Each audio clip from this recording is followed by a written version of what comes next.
welcome, welcome. Alrighty. I am also going to be doing probably a little bit of cleaning simultaneously so that I can get set up for, hi Yuri, welcome, my mannequin I have that I ordered to start doing some sewing again. Because I've been wanting to make my own clothes out of some of the things that I have that don't fit anymore, or I just like wore them once and I don't really want to wear them again. So that's going to be coming today, so I want to make sure that I create some space for that. I'm just going to message my Patreon crew to remind them that today is the last day they can use our complimentary reading.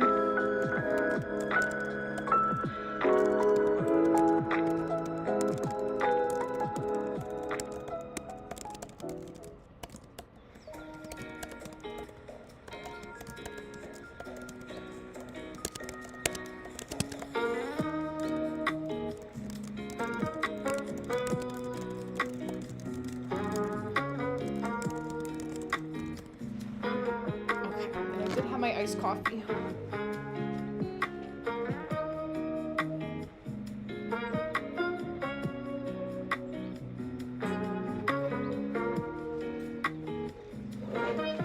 Move this over so I can see you guys a little bit better. My hair is all windblown from, it's so snowy here. We got 2 feet of snow.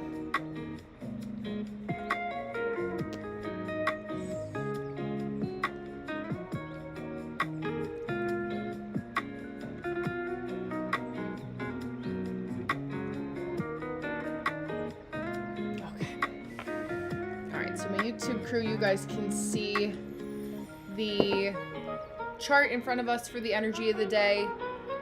Let's take a look. Where's our moon's already at the late stages of Cancer, about to go into Leo before the Leo full moon tomorrow. Hi iCrux, welcome, welcome.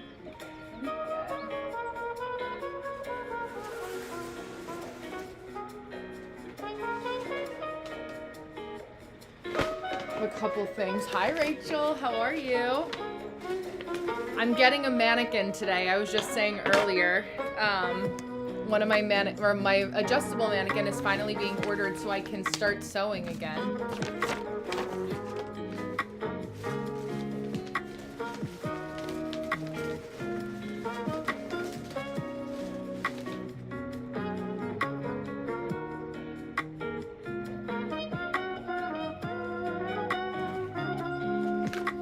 All the things that I can throw out simultaneously. And I hope you guys are having a good Saturday. We're just getting settled in here, all my tax paperwork and all that kind of stuff. But if you guys have any questions about the transits, please feel free to leave them in the chat. Thank you guys for liking the live, for sharing it out. For those of you who have subscribed thus far, it helps me to help you guys and to help get the word out about these transits, the things that we're doing in our sacred space. These lives that I usually do are also to give priority to my Patreon members. So you guys that have not yet booked your once a month session for your membership, you can do that via Patreon. So hi Chelsea. So you guys know to look in the community chat. You have the link that you can use to book there, so that you are able to make sure that you use that. But today is the 31st already, which I cannot believe. Let me do that. I'll lower the music a little bit so you guys can hear me. Yeah, so we can see and talk about all the things going on.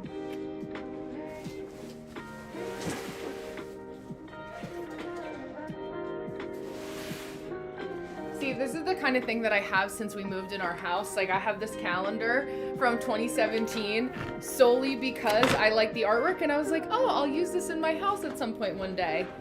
Cool, but like, I don't think I'm gonna use it. I don't think if I haven't gotten to it by now. It's crazy because that is 9 years ago.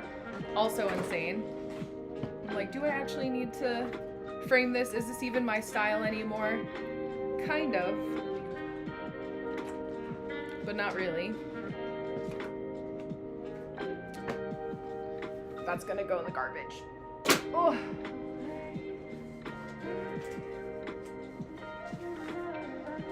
All this paperwork and stuff like that too. Yeah, I think I'll do something with the art, and I don't. Exactly. That's how I am too. I'm like, I bought this. Yeah, that's why I don't buy calendars. Exactly. I'm such a pen and paper person. Hello, YouTube. Welcome. That's the only reason that I'll I'll use it. But ones like that. Hi, Cody. How are you? Welcome. It's nice to see you. It's funny because I'm like, who have I lost since last year in terms of who's deleted the app here, like for TikTok. Like I don't know who's still in this portal. That's why on the left hand side, since I saw you last, Cody, I started dual streaming to YouTube at the same time and growing my community over there and kind of creating a little bit of a simultaneous exodus to the other side. But I'm like, who's still out there? Hi, Rachel. Yeah, I want to, but I have a few people who only go live here. Yeah, exactly. Thank you. Yeah, I'm the same way. It's like I'm here because you guys are here, and that's how we connected. And obviously, this is like, you know, I've been here for a minute. This is my 4th year, I think, going on. Well, no, my 3rd year going live. On TikTok, or being like a live creator, if you will, on TikTok. And yeah, so just kind of not going down with the sinking ship is how it feels without drowning along the way, you know? So what can we do to kind of make sure that we're all staying afloat? It's really interesting because a lot of the conversations that I've been having, oh, I created an upscroll and updated blue sky. So that's, yeah, I haven't heard of upscroll. I'll write that down too. I feel like for me, I mean, too, it starts to, yeah, Rachel, I see you're booking. It starts to get overwhelming with like all the different places that we can go, you know? So it's kind of like, I feel like there's this almost within social media, and I was talking about the, oh, username. What's your primary language? What language do you speak usually? Oh, okay. Hablo un poco español. And I can use a translator con TikTok.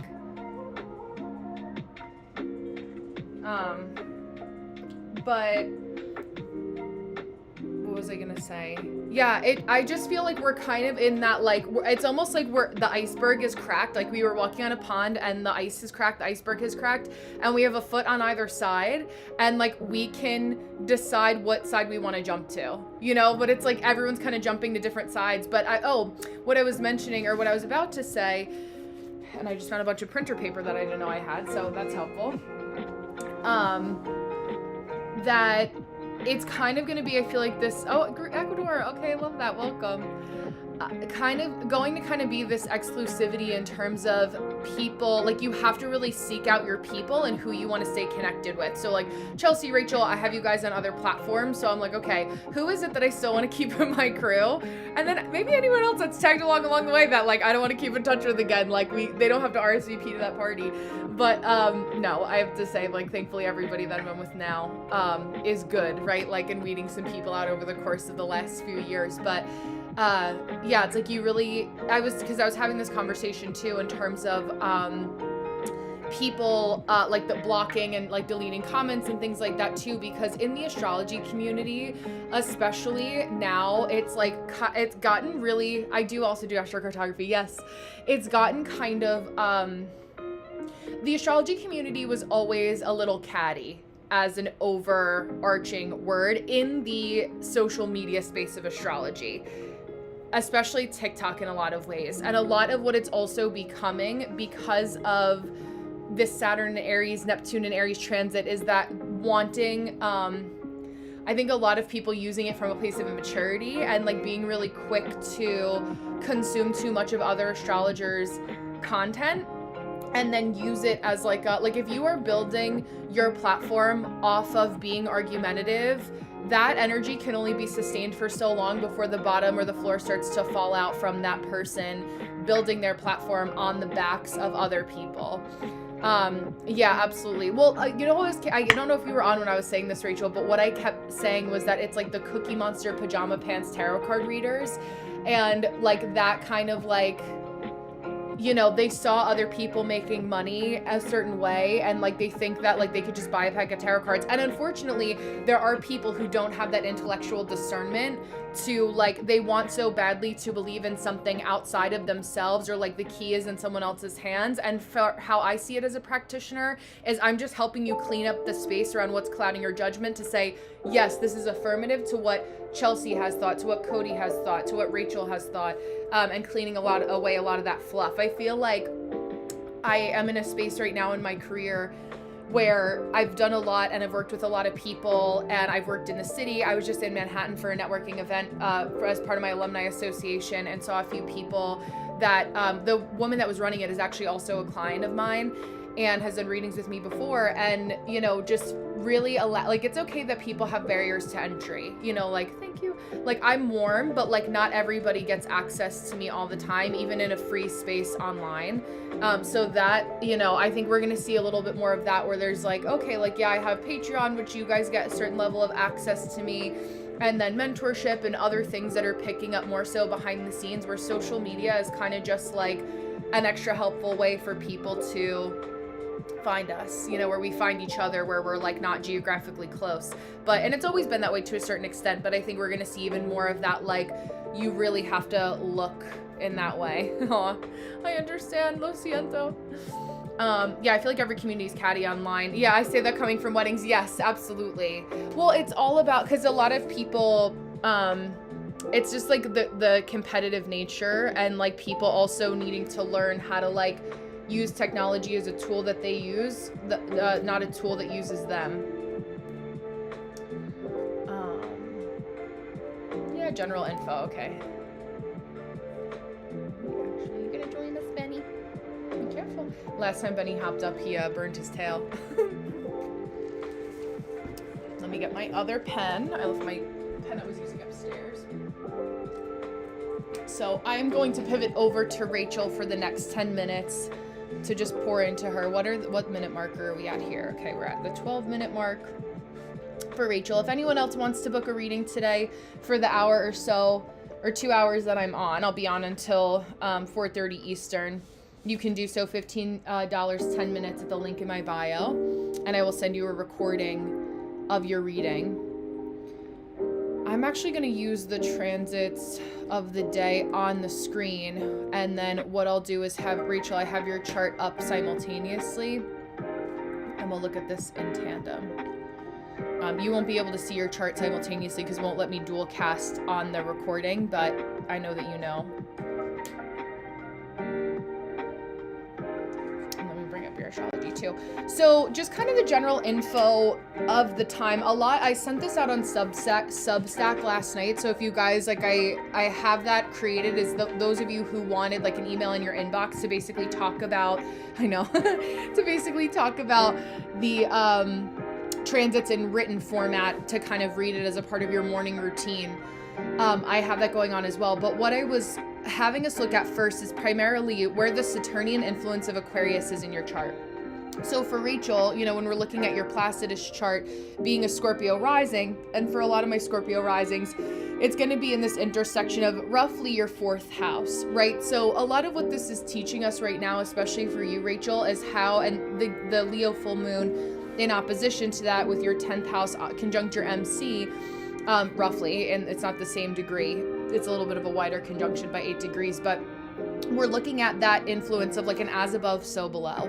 I think for you also, Rachel, there really is this pull of understanding like what is the give and take that you can refine from an extra lens between your home life and what is on like the prominent stage. Every Scorpio rising, I don't know if I have any other Scorpio risings in the crew here, but basically you guys care about having recognition for your craft in some way, especially as a projector like Rachel. Recognition and appreciation for whatever you're putting out into the world is important.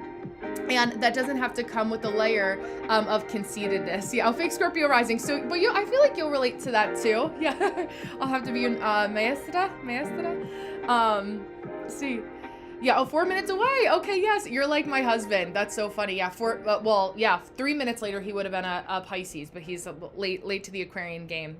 But with that being said, Rachel, it's a lot of the way that I think you may have heard me mention it before, but I'm not sure. I know some of you have, being on live, where I talk a lot about how the 4th house is in opposition to the 10th is like the scene from The Devil Wears Prada where Nigel says to Anne Hathaway's character Andy, like, words to the effect of, let me know when your personal life blows up in smoke, that's when you need a promotion. And in my editing queue, I've had that draft saved forever to talk about that. So sooner than later, once I get to my editing and editing outside of the TikTok platform, I'll post that. But it's really a lot of your personal life does not have to blow up in smoke just to be successful in your business.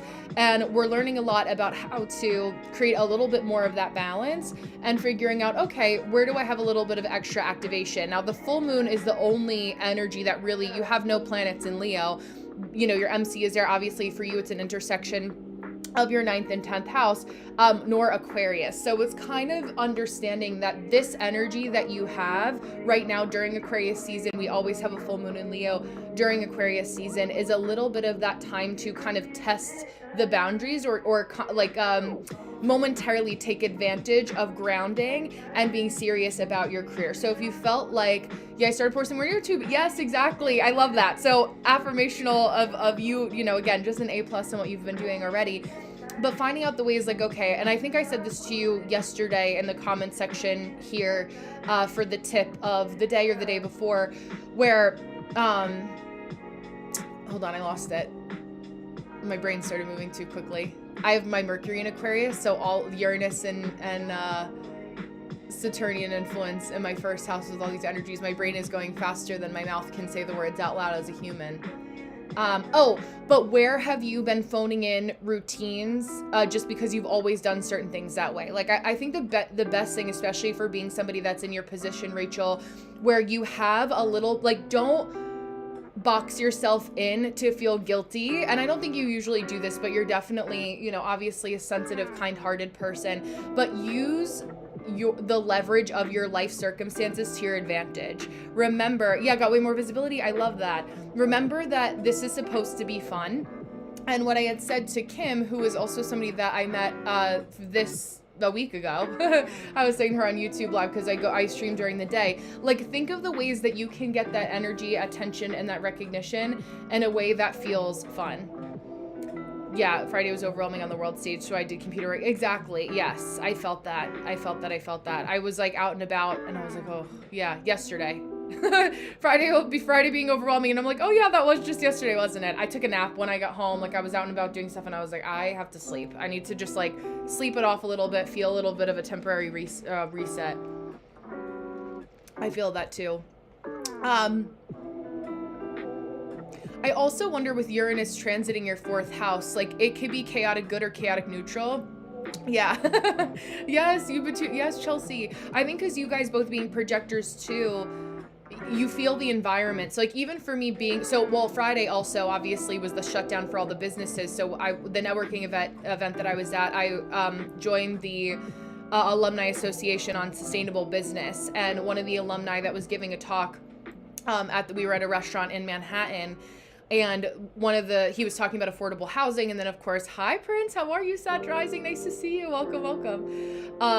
He was talking about, you know, affordable housing crisis. And then obviously we're talking about the business shutdown, because being in Manhattan, it's like one of the largest places that's going to have that impact, and close to our corner of the world for Rachel and I specifically, just knowing that's the city to us. That's the city we're referencing when we talk about the city. But, you know, your environment is so important. So constantly asking yourself, like, what is my personal shit versus what is the shit that I'm feeling from everybody else around me when the world feels a little heavier, is in a constant state of flux. And even, you know, on Thursday when I was there networking, there is kind of like that. 2 out of my 3 channels, I always say, are projector-like channels. So, you know, when I have an on day like Thursday and I'm going to the city and I'm networking, like Friday, I know has to be a slower day. And the biggest thing I can say too with all these Aries transits for you, especially Rachel, is to temper that energy. And it's like an on day versus an off day, on day, off day. Also, what I'll say with YouTube and building, you know, visibility in that platform is that you can make like a 15-second short and like make it even more quickly. Like each frame is like a half a second or a second maximum. Like YouTube shorts are kind of like, you have to edit them like brain rot and figure out like how fast you can go. Because also with YouTube shorts, I don't know if you can on premium, but I don't have premium, but I don't know if it's a workaround, but you can't fast forward. So, and Prince, I'll read that in a second. I'm just finishing up a paid reading for Rachel in the last 3 minutes, and then I'll be able to pour in to help you with the nervous system energy in a second. But it's like that quicker edit. So if you look, what I've been looking at, and I also think like, because we're millennials or elder millennials, you know, and being somebody who always wants to be kept young by my youngins on the internet, I also look at what like there's this girl I follow that is like a Stanford college student, and I follow her. She's just impressive as fuck. Like she's really smart, like well, like educated. Obviously, she's like math and science. Like I like people who are like from London, you know, goes to Stanford, whatever.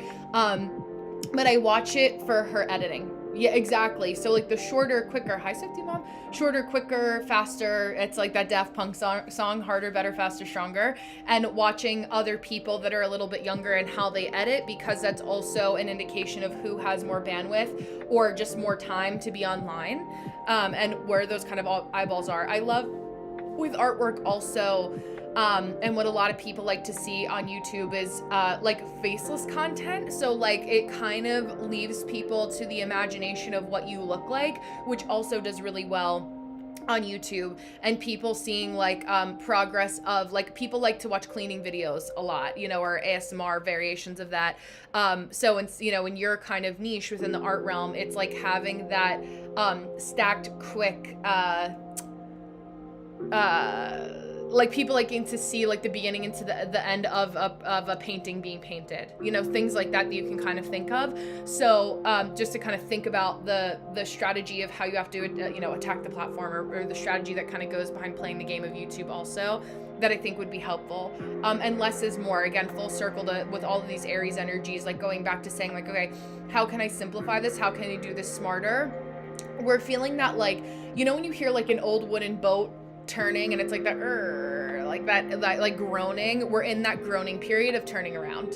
And we're like, fuck, like I just had this organizational flow, like now the boat is turning, and we're like, oh, like this would be a lot easier in a speedboat, which is me and one other person, but I'm carrying a much larger ship, you know, and steering it in a direction that's making sure that it ensures safety to the other side. And so we're all, no matter what our energy type is, we all are collectively in that kind of like, you know, and for where we live too, it's like winter, and it's, you know, we're having to keep on top of things while also having things just be a little bit energetically dense at the same time. I realize I can't do the ADHD paint with me on Mondays because Moon Day, aka Mom Day. Yes, okay, that makes sense. Yeah. And I think it's like, okay, I know consistently for you, like, what are some tangibles that you know to be true? What are some things that you can do to know that, like, you're grounding in that space of like, okay, I know that this is what Mondays usually require of me, so I can put a pin in that. Yeah. A freaking week has been illness, snowstorm, holidays. I know. Yeah, I feel zero motivation because I'm waiting for things to settle. Yeah, absolutely. After this big shift, I totally get that. And then Prince, yeah, my nervous system is on fire today, not in a good way. It's hard to differentiate the types of shit. It's so true. Like, okay, like, and I think just coming back to, like, even if I can't figure out what other people's shit is, you know, or when it's somebody else is sick, or there's a holiday or a snowstorm, it's like, okay, like, there's different compartmentalizers when we see them externally, but it's like internally, how are we connecting to, hi Lucian, how are we connecting to the people around us, or tapping into that? Yeah, I've had a better, I've been better at, I don't feel like painting. Okay, what else can I do? That's low energy. Absolutely. So I've been doing anything. I love that. And I think it's like, for me too, like on the days that I, especially because I sync with my cycle, so when I get into more of that like luteal phase, right? Like I'll work from bed. Like I can, if I don't have to focus on getting my physical vessel ready, I only have, constantly being under threat. Yeah. I energetically too, just tapping into you intuitively, Prince, I feel like you are so different from the family that you grew up in. That, are you from like a city, or did you, cause you feel like Philly, New York, like you have that energy about you, or like that, the kind of overstimulation that comes with that environment. But yeah, Rachel, like if your body, especially as a projector, if you would waste a lot of energy, like I know you were like me where you paint in my pajamas. Oh, London. Okay. Yes. There you go. I'm just US. So I automatically go to like, what are the closest cities? But yeah. I mean, London still is a city. It just feels very like like you feel like a person who has like a broader perspective of the world, you know, or just like has that desire. It's very Sagittarius rising though too. My husband's a Sag rising. But yeah, I think because like, do you know what your energy type is, Prince, in human design? Are you a projector as well? I don't know if we've touched on your human design. I remember Sag rising. What's the theme today? So this is, I'm doing readings today. So I have Lucian, I have TikTok. This is the inception. TikTok over here. So those are there's a chat over here on my right hand side. So that's who I'm referencing at the same time if you don't see the chat simultaneously. But the astrology. Hi sorceress, how are you? But yeah, Rachel, just to kind of finish up, you know, and wrap it up in a prettier bow, it's like there is the only way to the other side is through. Yeah, exactly. When two worlds collide, that's SpongeBob. The only way to the other side is through. And so in those moments where you feel bitterness or resentment or anger or frustration, it's not that you want to guilt trip yourself for feeling those feelings, but exactly what you're doing of just asking yourself like, okay, what is this feeling trying to teach me? Because clearly this is an indication that I'm going against my energy in some way. And maybe it's just like, you know, having to say no to people a couple more times than you thought you would have had to, you know, or changing that, like this season, literally this season of the winter time before we get into the spring just has to look a little bit different. And it's like shifting gears in a race car, you know, like one foot on the gas, one foot on the brakes, where we're kind of all feeling that like that and that's, you know, the theme of the outer planet, just all shifting right to Aries and having those kinds of new energies. So a lot of fire where there's been a lot of water before. Oh yes, okay, projector. Yes. I mean, that's what we were talking. Oh, and your sun, yeah. We're Tokyo drifting, exactly. I need new brakes on my car, and we just got 2 feet of snow. So, you know, we have 2 cars. My husband dug out the truck, and that's what I drove into Manhattan on Thursday. And, you know, for my I have a little 2-door car, and I was like, okay, once I get new brakes then I can go, but I'm not worried about hello JK, welcome. I'm doing readings, a little human design astrology readings, but welcome. But yeah, I don't have to drive that without new brakes, but I'm like, that can wait till the spring. I think noticing what are the things that can wait till the spring. Also, like a big thing for me too right now, especially, you know, for I think all you guys that are most active here right now are all projectors. Rachel, Chelsea, Sorceress, Prince. 2 out of my 3 channels are projectors, so I feel like a lot of my internal energy levels are actually very similar to projectors. Like I definitely have felt like when I go through periods of bigger change, I need a lot of rest. So, you know, speaking to kind of living that same lifestyle, is I've been really focusing on like what I always ask myself, and it's very manifesting generator too, but like, how can I be more efficient? Hi, Eagle. How can I be more efficient? How can I make this simpler? What's going to give me the biggest return on my energetic investment? You know, and even for me, for the winter time, I kind of have been breaking down my schedule into like Monday's a filming day, Tuesday is an editing day, Wednesday's a writing day, you know, Thursday is more of a meeting day, and then California, I love that. And then I'll kind of temper it that way, and then like Friday through Sunday, I could be a little bit more flexible. Yeah, I feel like I'm holding my breath waiting for the other shoe to drop. I know, and then avoiding that by working. Listen, I think it's not a matter of avoidance, but like, what can you realistically do? I think that what a lot of this is teaching us is how to be prepared, but like the phraseology I always use is cautiously optimistic. Like I'm so glad, JK, thank you. Do what you have to do to feel prepared, but yeah, exactly. I mean, listen, I was saying this the other day because I could be more transparent in my Ask Me Anything, but like now, because of the switch up on this app to my right hand side, TT, not YT, like based on some of the mutual people that I know in my personal life, like there's certain things that I don't feel comfortable saying out loud, because like as a white woman that's like married to a Cuban immigrant to this country, you guys can kind of read between the lines as to who some of my mutual followers may be. And you know, you do what you can with the time that you have, right? But I think that it's what I said to Chelsea earlier, like not everybody has to be on the front lines or being the loudest. And the people who are like not, again, there's only so much that we can do. So, not Greek mythology, I'm sorry to say. I just have my Aphrodite painting behind me. But you have to think smarter about the fact that there is, and I have a couple people that I know personally that don't talk about anything online nor have prominent social media platforms, and a lot more is happening behind the scenes than you may realize, in a good way. Yeah, sorry, Eagle. Yeah, Uranus direct at gate 8 Wednesday. The group access revoked. They're all either gate 29 or gate 46. Oh my god, there you go. Clock it. Thank you. Yeah, oh my god. Yeah, there you go. Yeah, gate 29, the yes man, gate 46, physical body. Yeah, I'm telling you, I really, how do I word this? Like, I think, again,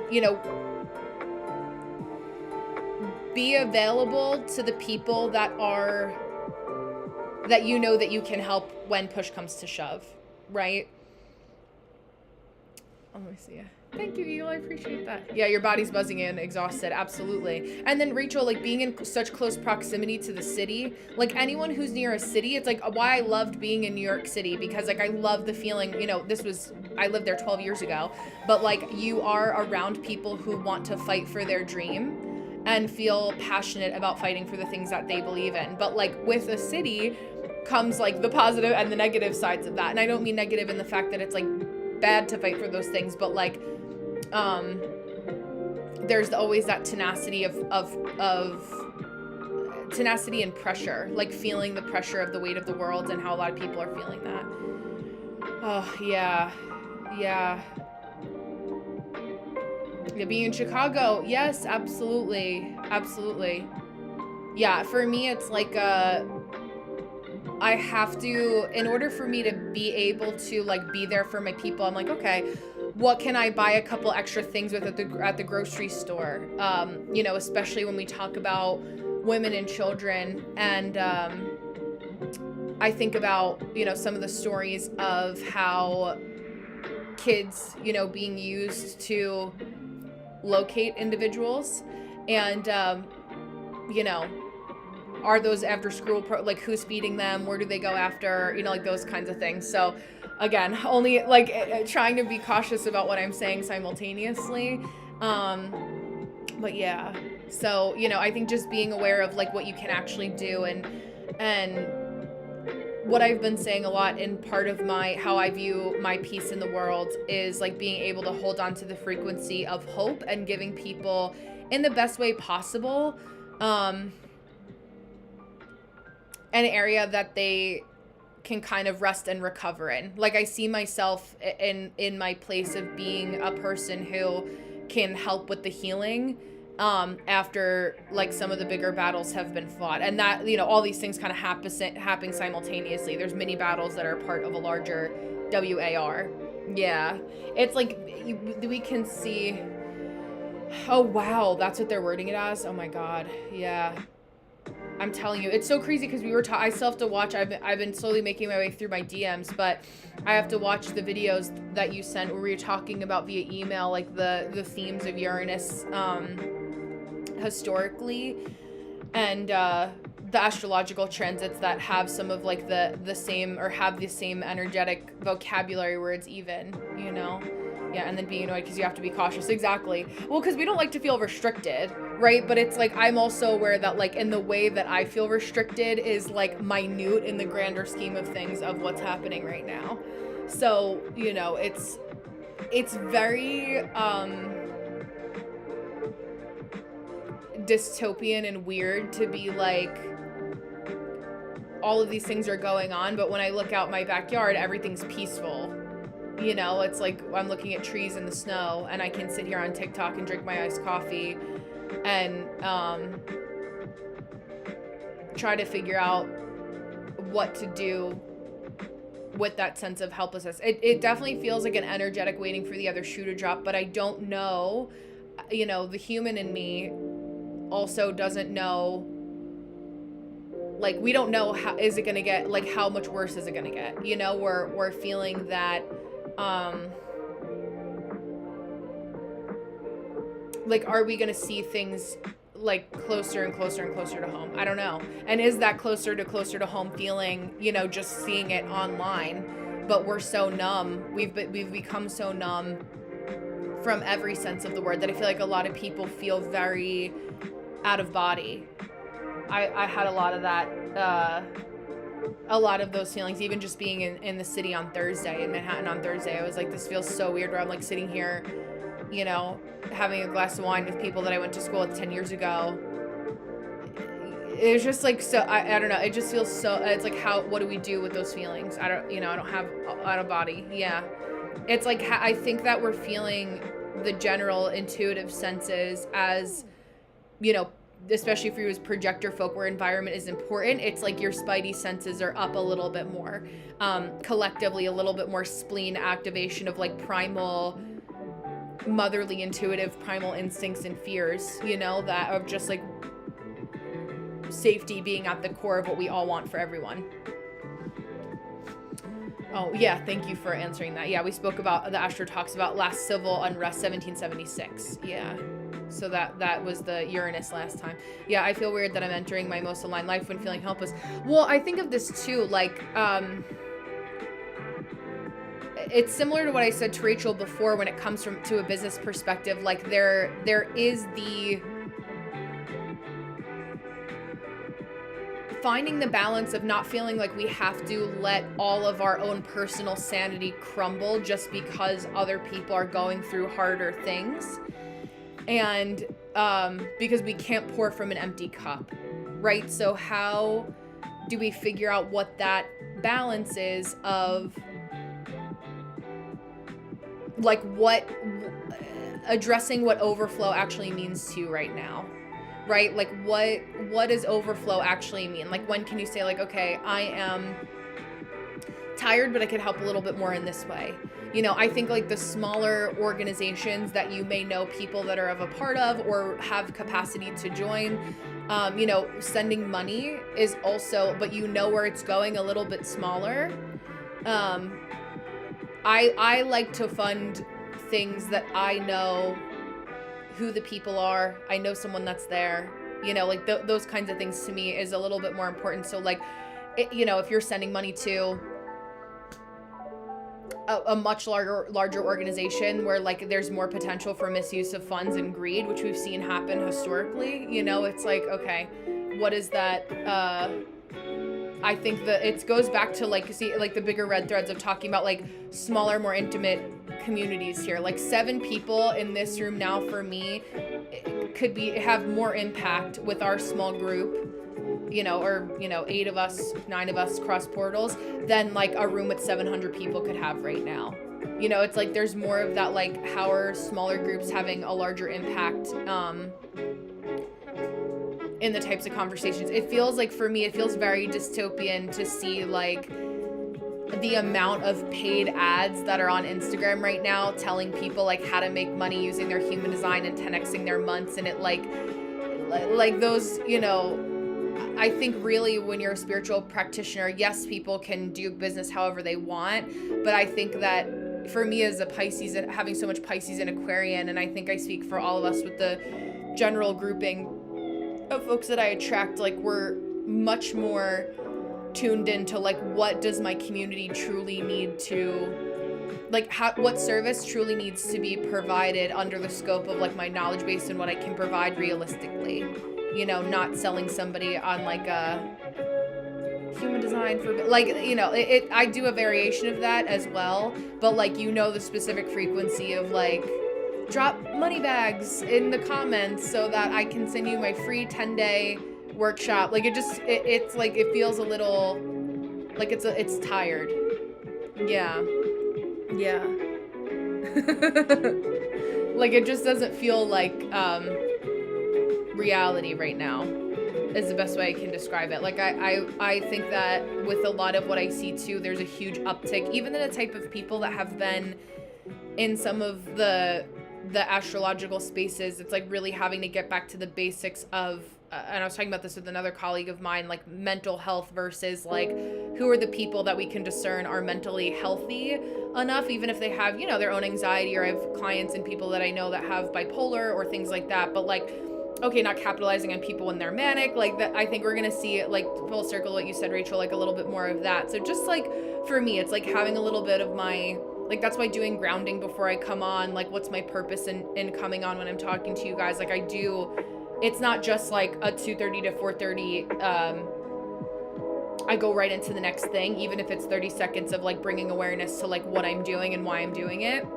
I think even so as a projector, it's you guys also have that zooming in and that ability to see things so clearly that it's like, okay, it's like also similar to a different experimentation of it, or manifestation of it. It's like That's So Raven. Like I see everything about this person and then I come back out again.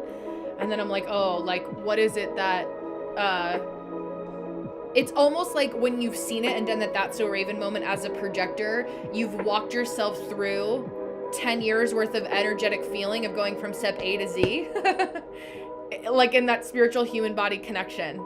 I hope that made sense. It's like, I'm trying to find a more eloquent way to put those words together, but it's like you see it every step of the process, all the energy that it'll take, all the processing that'll take, and then your body almost tunes into the frequency of like after your body has been used fully, beneficially, hopefully, to the full spectrum of your experience, like it's that exhaustion that you feel in the present moment before you've even gotten started.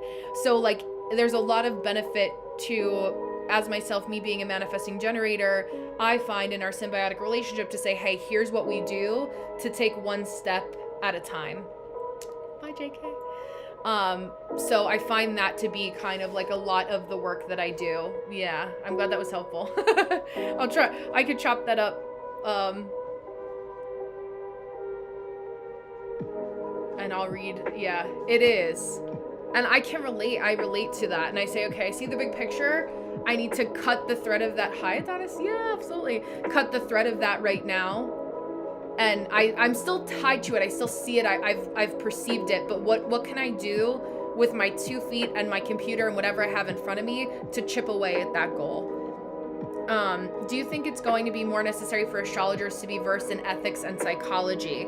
I think that yes. I wonder if there will be, and I was talking to this with somebody yesterday, if the field will start to become more there's some standards for regulation.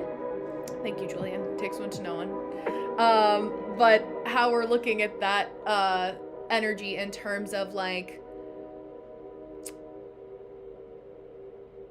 how to piece it down was what I was gonna say. Hi, Shay. Welcome. But what are like a code of ethics? Like what's a code of conduct? I think that we're going to have more people individually who are more concerned about making sure that they're like up to date on their legalese, to ground in that a little bit more. You know, for me, like people don't work with me in longer sessions unless everything's in writing. Yeah, more empathy. And, you know, Rachel, you know, Sorceress, me, Shay, hello. Adonis, Chelsea, like we're the people who care about making sure that we hold on to the frequency of empathy. So even though if I get into the headspace where I've scrolled a lot and I can start to get numb by all the things that I see to keep myself up to date, I have as a practitioner, I hold that standard of like an ethical responsibility to say, okay, I need to put that away. I'm up to date on what I need to be up to date about. I also am more so about getting the actual information for people that I know that live in the physical reality of what's happening right now, you know, in more of those cities. You know, my friend that I was talking to for the Alumni Association is from California, but comes from a Mexican family, you know, so like those kinds of things that we're having some of those conversations. But I think that one of the big things I'll see too is people actually starting to use their like I use TikTok and YouTube and my social media platforms. Like this is my computer room time. Like this is the time that I have signed on before my brother and my siblings also had to share the computer to do their homework. And so that's how I create before I consume. I had other things that I wanted to do today that I knew that I had to get done before I tapped in this way in this time, and not being so energetically accessible for all of us. You know, it's like you have more say in how you play, what role you play on these platforms.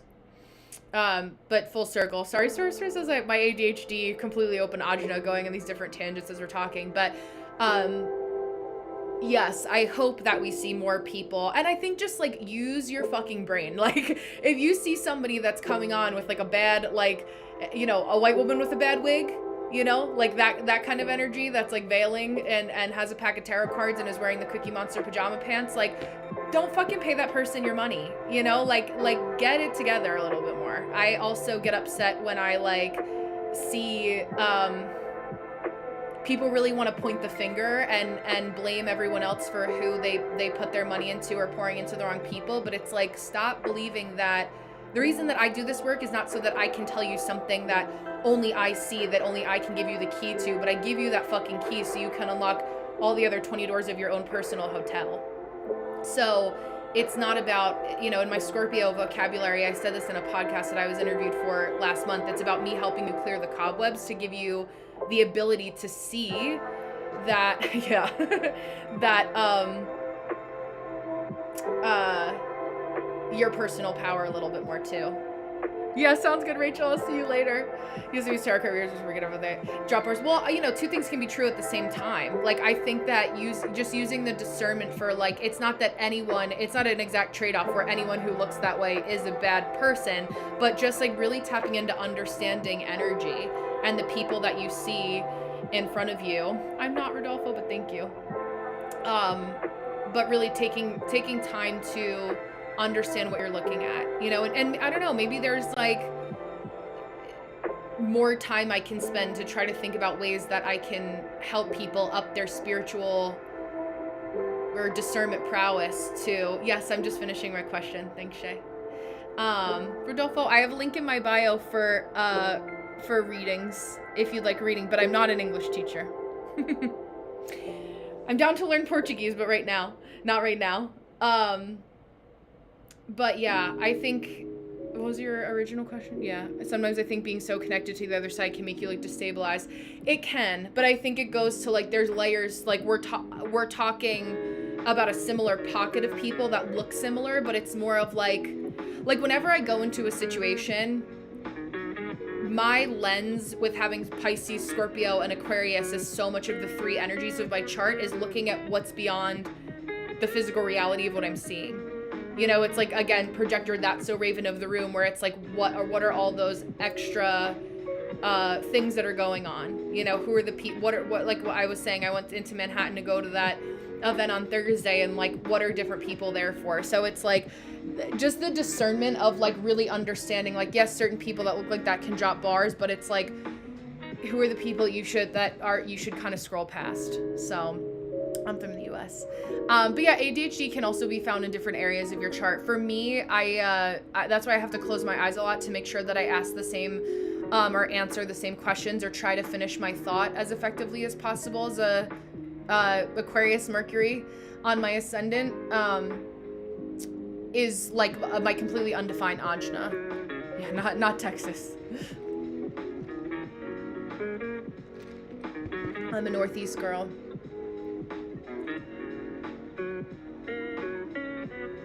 Yeah, our brains just aren't built to be so aware of every injustice globally. It's true. And I think that goes back to like blooming where you're planted. Like, how can you just be aware of who are the people are around you even more so? Who are the people that are in your local community? You know, like Rachel said, she called her representative, you know, in those types of situations. Or for me, you know, I one of my goals this year is to actually get more involved in like animal advocacy and a lot of it's a very big like environmental community. So having to have all those kinds of different, all those different levels to know like where you can help and bloom wherever you're planted by getting to know those of you around you. That's great, Rodolfo. Lucian, your Scorpio 2026 is a normal year or excellent to me. I don't look at just sun signs for that. I would look at your rising sign instead, and then we would talk about more of a year in advance. Your rising sign is also known as your ascendant. Ascendento en español, I think. Yo pienso. But yeah, I mean, the short and long of it is that I hope that there's some sort of, I think that for me, at least with teaching people, is just like how to amp up and understand your discernment and just make people feel more confident in their decision making. For me, that's really important. I don't want to, it's a lot of weight to carry as a sensitive person for like a lot of people, especially because I have my moon in the 10th, like kind of having that like hanging on energy. Like I am an efficient person. I know what I bring to the table. People really like to have me around, but like that can breed people who really want to hang on and not feel empowered in their individuality. And I don't like to work with or be around people longer term who don't have that sense of personal empowerment. Yeah, I mean, I'm dual streaming at the same time. I find that actually for having an Aquarius Mercury, I have my dual monitor set up. I'm dual streaming so I can send people a recording of their reading and tap into both portals at once. But I learned technology as a manifesting generator on like a need to know basis. So like when I want to learn the ins and outs of something, I will, but that's not always technology. But I novelty is really important to me. So in order for me to be interested, like I always, whenever somebody's coming to me with like any kind of business proposal, especially I find historically a lot of women too, because I'm a little bit like, if I make the bold generalization, like masculine in that way where I'm like, if the personification of like, I'm gonna keep walking. If you want to pitch an idea to me, like don't waste my time. Like I'm not the type of person that gets on 4-hour-long calls to discuss the idea of a project. If you're coming to me and asking me what you want me to do with you, like make it really clear. Or else like I'm bored already. Like it's like if it took too long and there's not a level of like confidence in pitching an idea to me, I'm not about that. Have you noticed an uptick in avoidance for open solar plexus people with current events right now? I mean, with open solar plexus people, I always have had to temper my Piscean, what's the word? Idealization of people's potential. And have had to navigate that with avoidance because I'm really good at seeing people's potential and what they could do or who they could be, but like the reality of like, okay, bring this to the table, and if they're going to actually change, like that's up to them. I'm an undefined solar plexus person, so I don't find it. I'm trying to think of all the different if I have open solar or undefined solar plexus people. I think it depends on the person. I think that if they're not conscious of giving themselves an outlet for their emotional regulation and a place for them to go, it's like an open solar plexus person can, if they focus too much on current events without actually doing something about the way that they feel, it's like you're having a child that's standing there and the world and all of the negative, news and the things that we're hearing that are particularly challenging is like they're a parent that's yelling like this at a kid when like that parent is supposed to teach those people, those children how to effectively use their energy in the world, where like that kid truly knows nothing. So it's like if that undefined solar plexus person isn't aware, it's not always intentional avoidance. It's like they're so overwhelmed that they get put into like analysis paralysis, and it's like if everyone's yelling at me, then I might as well not do anything because I'm overwhelmed. At least in my pocket of the people that I see that I work with most, like just people I can actually think of. Yeah, Mercury Pisces, there you go. Yeah, hi Gabby, welcome. Yeah, Pisces Mercury. Yeah, you're welcome, Lucian. Yeah, it just depends on the person. Yeah. But I think that's where it's like, if there's anything that I can go back to, that's just, oh, there you go in the 12th house. Yeah. Yeah, I feel that. I have an undefined solar plexus. There you go, insightfully. Oh my gosh, yeah. Welcome.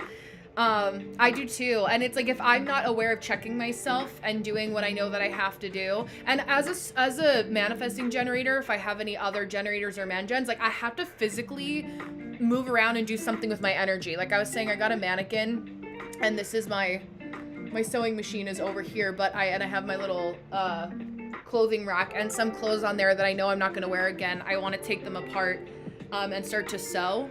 Like I just need something to like take my mind off of something and feeling productive. And I think of those kinds of like sewing, cooking, preserving, like homesteading things that also can serve a bigger purpose if and when I need them. you know, helping people mend the clothes, whatever.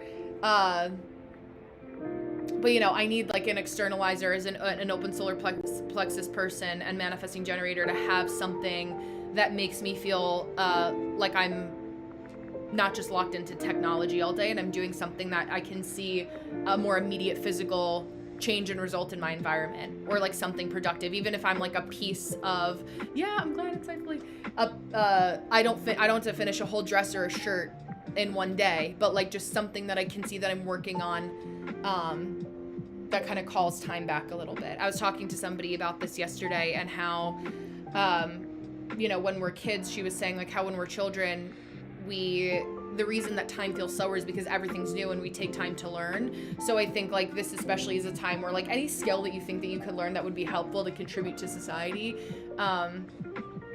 is also helpful to learn right now, whatever that means to you. But yeah, just a lot of interesting conversations of in terms of the way that the world is right now. Let me know if that struck up any other questions. I'll be on for another hour in case anyone else wants a personal reading. My books are open for another hour for that too, but I'm happy to chat in the meantime. But yeah, we'll see. I think that we're in the middle of like just taking one step, figuring out what does the other shoe drop even mean? How dramatic is that going to be?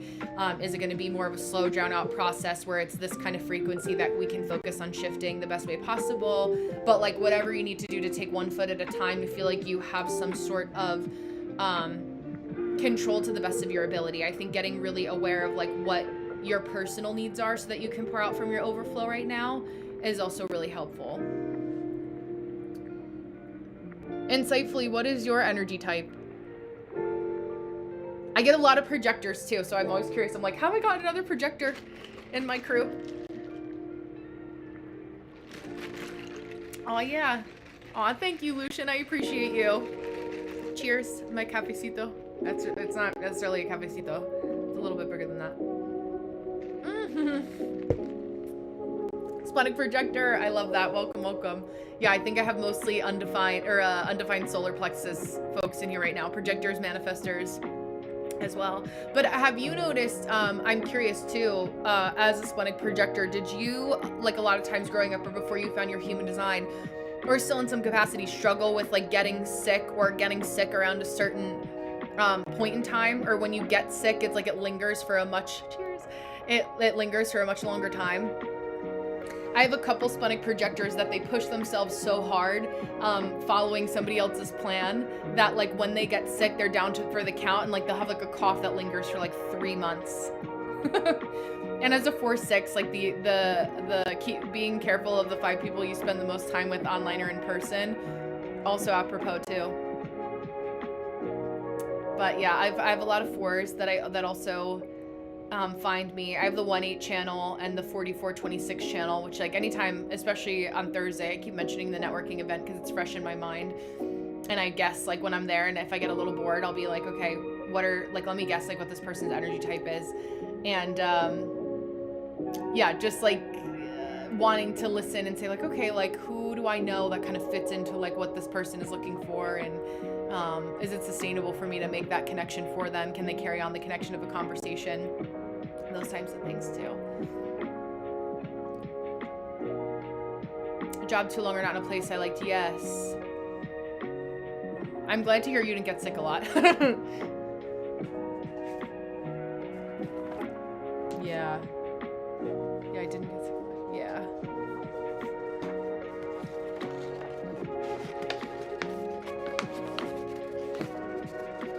Yeah, it's interesting to see how the physical manifestations of it all.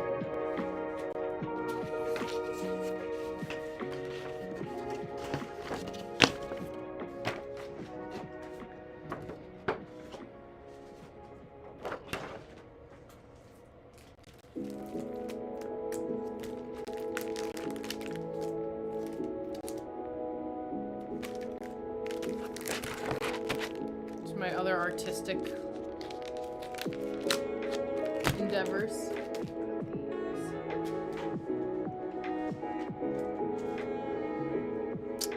What reader link? Oh, so when you go to my profile, I have a link in my bio that says TikTok live mini reading sign up. So it's $15 for 10 minutes. And then I'll send you the recording. And I don't have to put your chart. Hi, Gail, welcome. I don't have to put your chart on screen either. So always just let me know if you guys don't want it out publicly.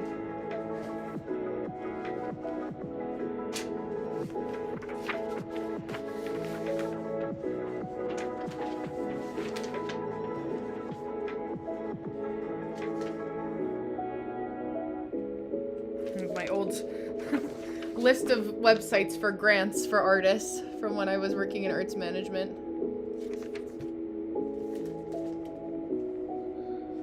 That I need for taxes. This I need for taxes.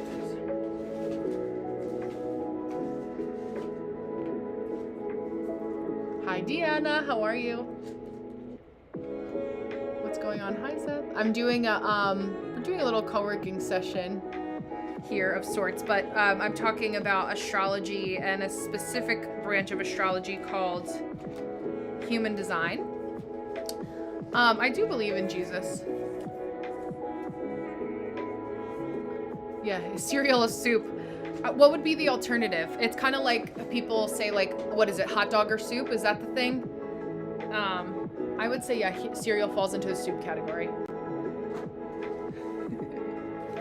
Hi! Aw, hello, gorgeous. Happy Saturday.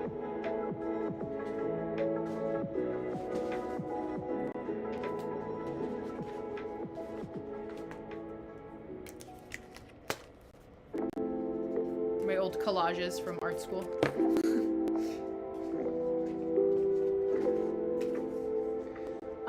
I'm just cleaning at the same time because I am getting a mannequin that's going to be delivered today. So I'm going to do a couple live streams on YouTube to help with that.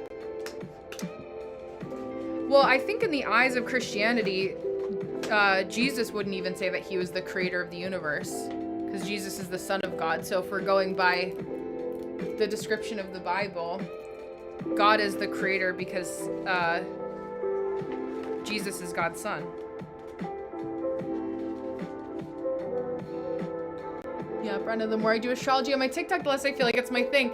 Girl, yeah, I feel, it's so funny because there's more that I want to start posting. I'm actually, as Pluto's on my ascendant, going through, just even human design alone feels like I have so much more to share with you guys that comes through in my readings, that it's like not just being known, this is very manifesting generator too, but like making more posts outside of the lens of human design and astrology, and you know, having my own personal renaissance, as my husband coined it the other day.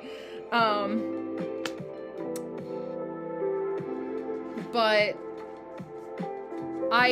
the version, I think, like, for me as a human design creator, you know, and being primarily known for human design, it's why I always say, like, having your business, like, Brenna as an individual is known for more than just that, right?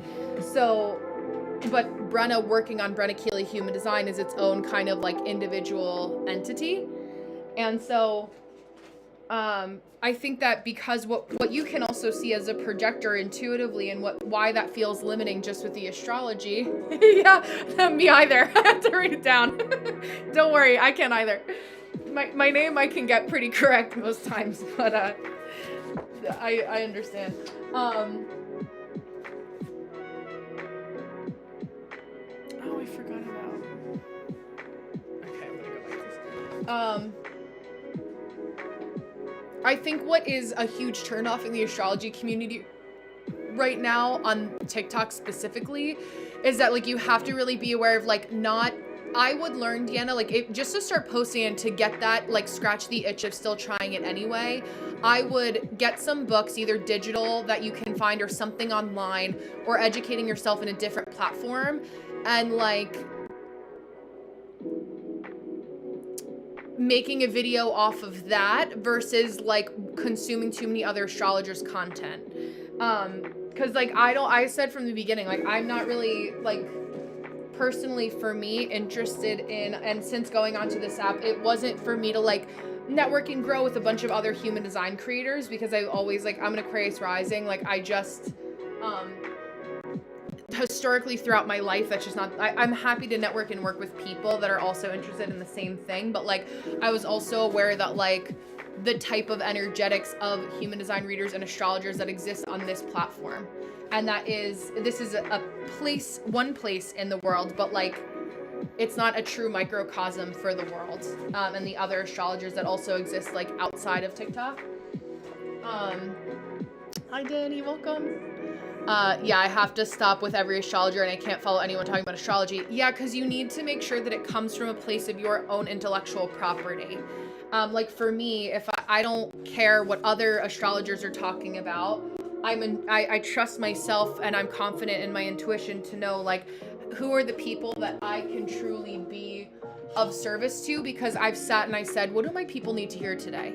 And I'm going to create content, hi She-Wolf, under the umbrella of what I intuitively know when I tap in. What's the download that comes to me immediately? Ask and you shall receive. I just need to ask the question. And now like I have you, Deanna, I have you guys, there's 54 of you in Patreon, right? Like you have access to ask me to do those certain things. So it's like, I don't necessarily, like I'll go to you to give me something to respond to. Thank you. Yeah, I'm happy. Hi Ernest, welcome. I'm happy to help, you know, but for me, it's like, it's knowing that you have that,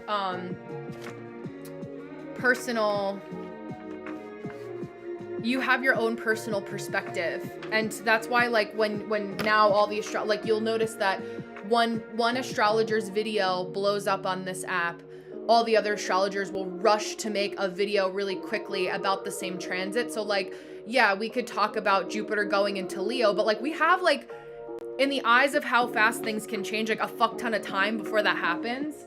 So like, I'm not interested in being a part of like the energetic rush of a circle jerk to get followers really quickly, nor have I historically, from the way that I do things or the people that I've mentored throughout all disciplines. Same thing happened in the arts and music industry. Who can rush to put out the same type of single about the same type of song, you know? Sabrina Carpenter is adding a lot of innuendos because that's what her label wants. Let me rush to add innuendos into my artwork. And I'm like, no, that's not what makes you original and interesting. And again, right, like I am an Aquarian mentor. I'm not that type of, I'm always gonna come in from an alternative angle to like make yourself known as an individual in a larger context, right? But I'm much more concerned about like creating the art of Deanna versus Insightfully versus Brenna versus Sorceress. Like I look at it more so through those schemes, because that way I know that I can lay my head down on the pillow at night knowing that I've built something that's good for you as an individual, that works with the current events, but doesn't solely rely on having to feel like you're you know, shackled to the algorithm in a way. Yeah, you really have to find the ones you like. I watch multiple astrologers to see what they say. Yeah, I love that you have authentic, and we all have a filter and a way we share teach. Yeah, absolutely.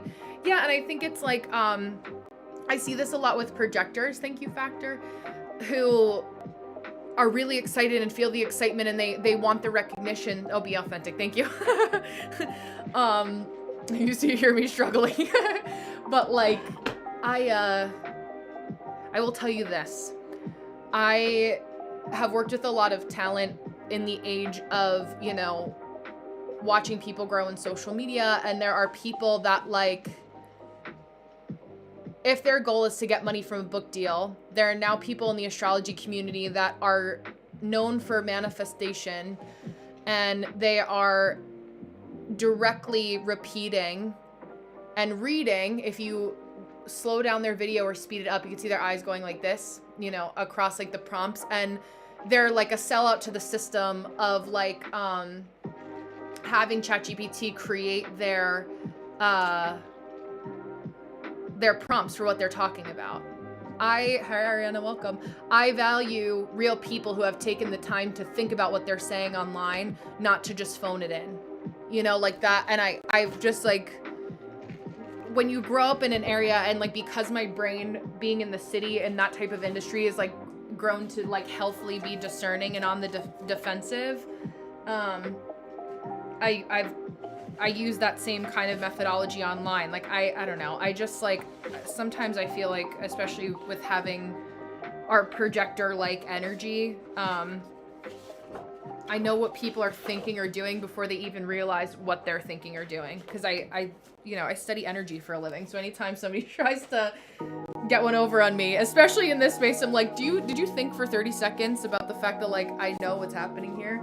I'm just letting it happen because it's not important enough or not like an actual threat to my physical safety to be worthwhile for it to say something.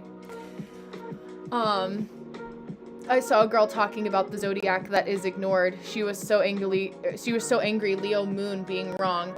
Yeah, I think it's like, and you know what helps when you see somebody doing something wrong, to then prove them wrong. I'm not painting, I'm organizing. Prove them wrong by doing better. What I say to projectors all the time is be fucking better, not bitter. Because if you know better, that if you're gonna say something about it, be about it. The Scorpio in me is like, revenge is a dish best served cold. Because you have time to think about what you want to be known for. If instead of making a video to feed into that, but that's also a marketing tactic, right? When you make people feel as amped up and angry and very Robert Greene, 48 Laws of Power, to pick a common enemy. I'm not interested in making that common enemy be a person or another astrologer. I'm interested in that being an energy of self-doubt or lack of self-confidence. I want to have the common enemy in your marketing strategy be a feeling, not a person, because that to me is just lazy, low-hanging fruit. And what happened if that person turns right? But it's, again, we're on social media, right? So it's what do you or who do you classify as a sellout or not? I can also pay you more if it takes longer to look in for info and factors. Yeah, I think whatever you feel, if I have to run more than one chart, if you want to take up 2 spots instead of just the 10, because I don't want to spend 5 minutes just running the chart. So whatever your discernment is, but I'll keep an eye out for when I have the notifications up on my right hand side. So when your notification comes through when you book Sorceress, I can go from there.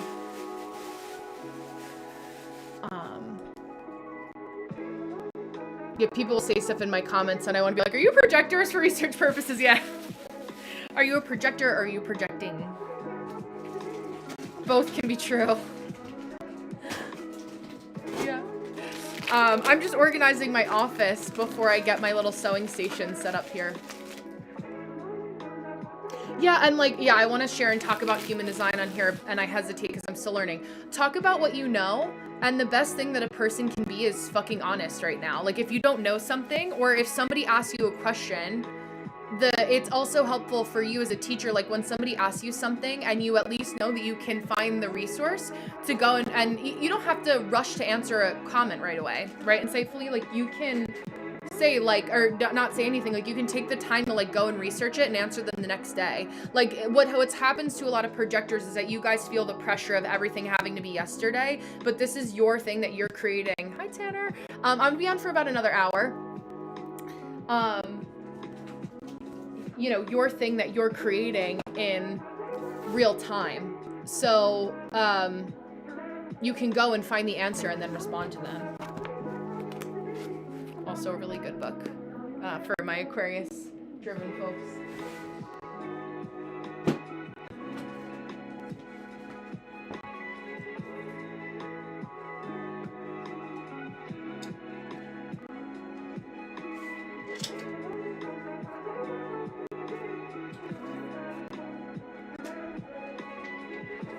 Yeah, what are you, yeah, sounds good, Tanner.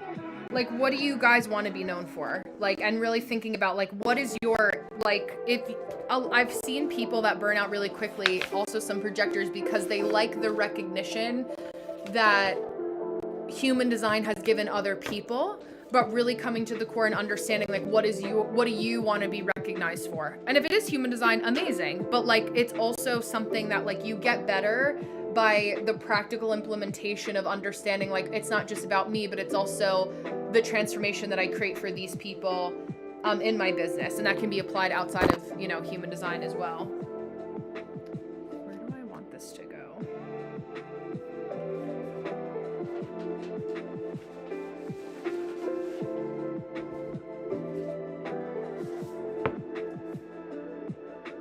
Here we go.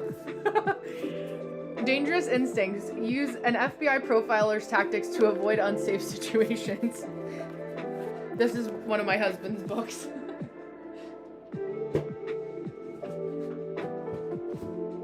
Forgot about this.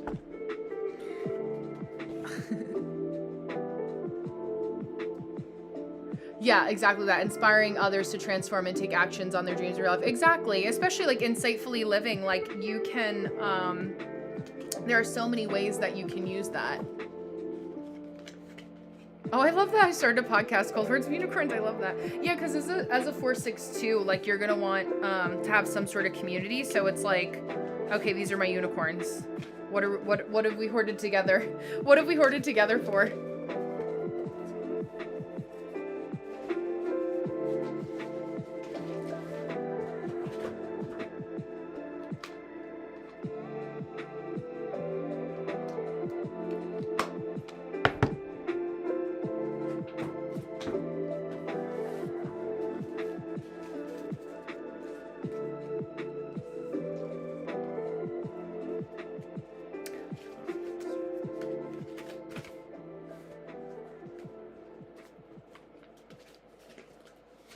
Hi, Moda. Welcome, welcome. Yeah, it's centered around a fixed axis gate range, mainly around 2/4 and 2/5 transits. Okay, so talking about, you want to know about the sun transits? I actually have I have every day up until March actually already put into my chart generator too. So if that's helpful, also, I already have like the energy of the day brought up for the duration of spring. I talk to women who have pivoted and worked through challenges in their life and career and build different. Brazil, yeah. Oh, I paid for the gates I sent you for the people I paid you. Okay, hold on, let me refresh here.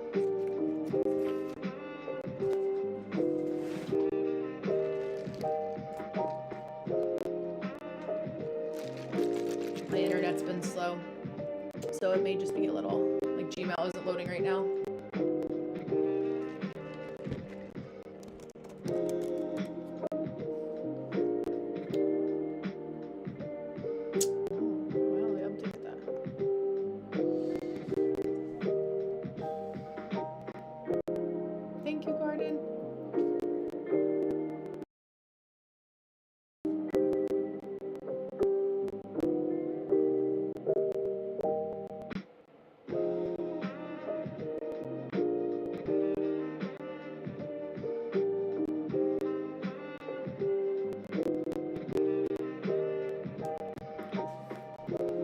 Damn.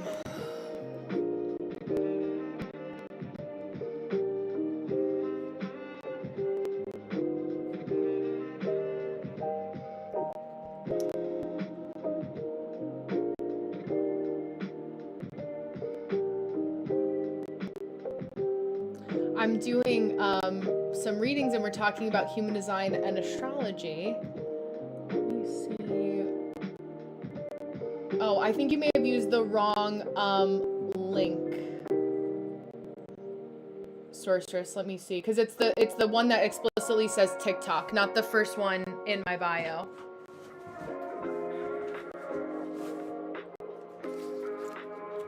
Yeah, you use the one that says audio guide. That's $10, but the link you were supposed to use is the that's why I can't see like a question.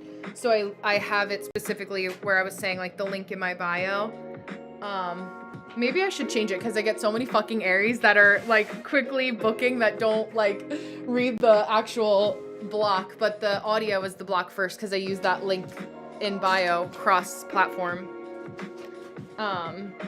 But I can't actually see a question. So one of two things I could do, because what happens now is it fucks up my booking. So if somebody books now, like your time slot is open, so I could refund you the $20 that you paid, and then if you go to the actual link that says TikTok live mini reading sign up, you can book it that way, so it blocks it off. And then you would pay the $30, but the refund would probably take like 3 to 5 business days. Let me know if you want me to refund you and then you rebook it that way, or what you want to do, because I don't know. I can't see the full scope of your question. Hello.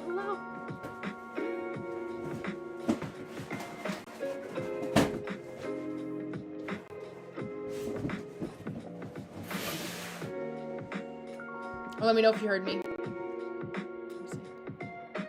Oh, okay, hold on. Yeah.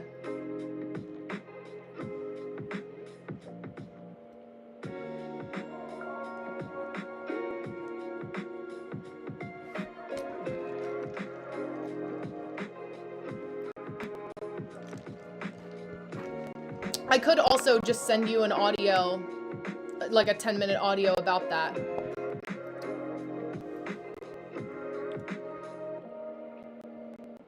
If you want me to do that instead.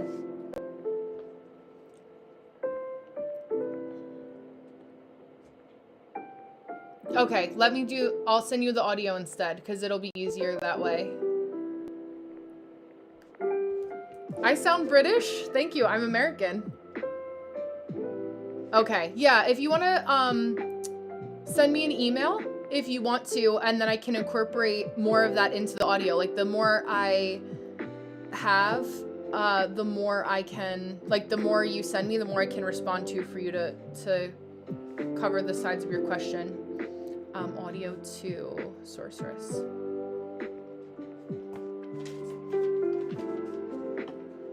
But yeah, that way, I like to keep it all in the TikTok vein. Thank you. Listen, the next time we had the time to talk, I wanted to mention that to you too. Hi, Omar. These, I forget what these are actually called, but they're like a variation of a fidget toy. These are also for my husband's apartment before we moved in together. But yeah, Popcall is amazing. They check how many followers you have, but I could probably refer you so you could use it. But it's basically like the same kind of like OnlyFans-esque like chat for $1 for me platform, but it avoids, because I hate emails. Like, I don't like to spend a lot of time, and a lot of people will ask me questions. Like, there are a lot of people that'll be like, hey, like, I respect your time, but here's like a 5-paragraph email about all these things that I expect you to write me for, like, back for free. And I'm like, I love humanity, but I don't love talking to people one-on-one all the time unless I had like, my brain is now locked into you taking energy from me, even if it's just from an email. So that's my kind, sexy workaround for that.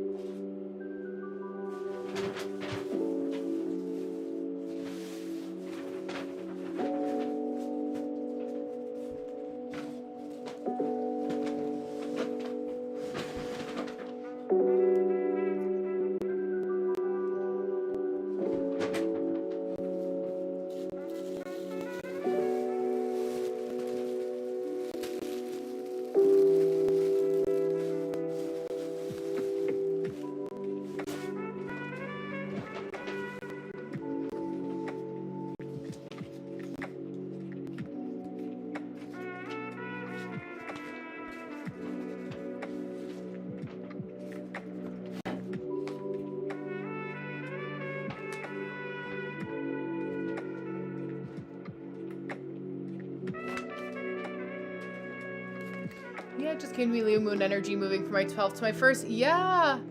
I mean, illuminating, I mean, I think the best thing is to also talk about it from your personal experience, right? Like, if you talk about any transits or anything like that through your personal lens, like, that lived experience trumps...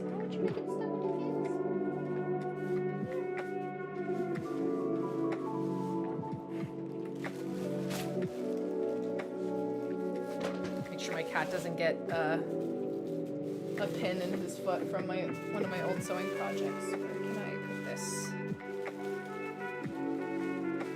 But talking about it through your own personal lens is always going to be helpful, because, you know, you can't deny. People will try, but you can't deny your own lived experience.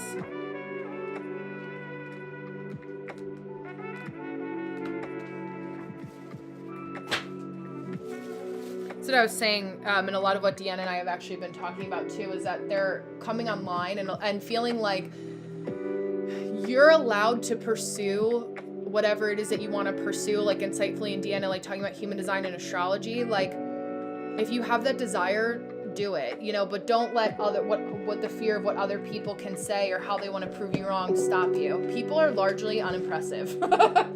Anyone who spends their time correcting you in the comments has jealousy that they're either like no one wants to listen to them, you know, in their real life, or they're not spending the time setting boundaries with people in their real life like they should. But I was saying this to Deanna. What are you doing, mister? The last thing that I think of doing when I see somebody online doing something that's wrong or saying something wrong about human design, I would be embarrassed as another practitioner to make people, like, have people see me in the comments correcting somebody else's behavior that way. Hi, Chelsea. Like, that should embarrass you. Like, there's, you know, there are astrologers or people very early on that I was like, yeah, I'm blocking you because I could tell that, like, don't piss me off on a phone that I pay for. You know, like, I'm pro, like, create that corner of what you want to. If you don't yet have the boundaries to energetically just like have it pass and not feel anything by it. But it's like, I just don't want to see certain people on my page. Like, it's other people's lifestyles that are in the astrology. If I don't like their lifestyle, aka like what they're saying doesn't support the atmosphere around them in some capacity of having like a peaceful, loving environment, and they're always like, you know, very neurotic in their energy, like, I'm not going to follow people like that. No, readings should still be open. I'm going to be on for about another half hour. Maybe I'll open them a little bit later today. It just depends on the flow, but you should still be able to book. I do not understand why more people don't just move along. Because, like, a lot of people, too, I will say this, is that, like, because they spent a lot of time learning astrology, it's probably the only interesting thing about them. You know, and it's also because, like, for people who, like, have, there's some people who will study it because they didn't,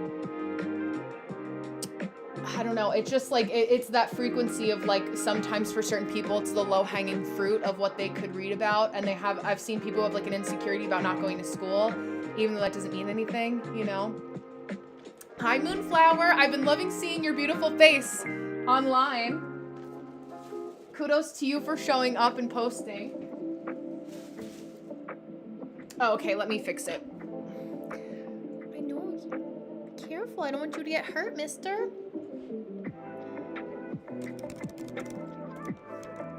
Oh, you know what? It probably started to, I have like a workout dinner block, so it was probably translated over to Saturday.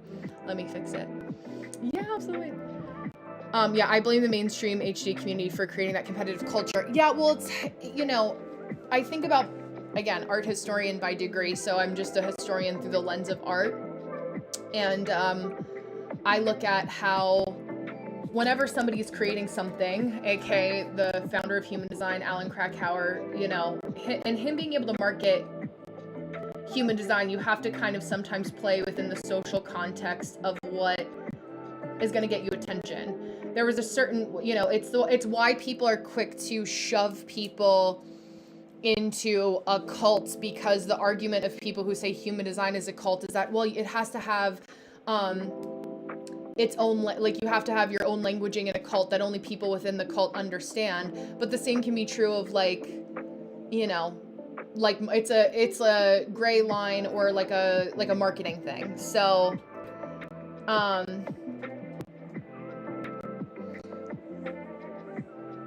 the slowness of my internet today is a test to my patience. Hold on.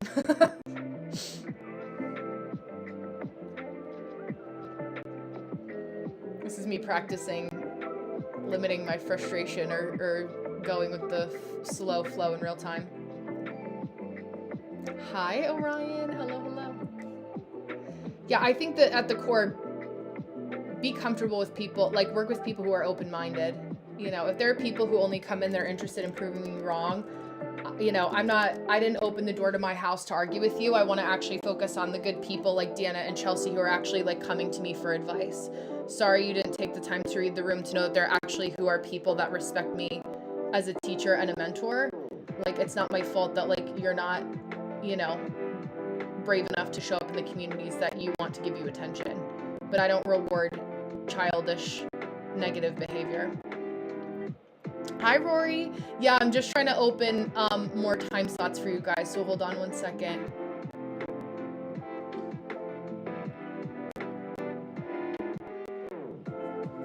Okay. Okay, Chelsea, could you let me know? It should be good for you to book now.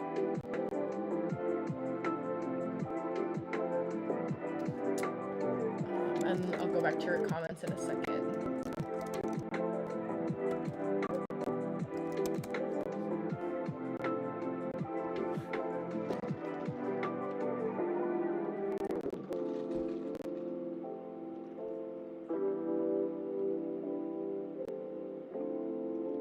And at the end of the day, I'm really not interested in arguing with people who are committed to misunderstanding me.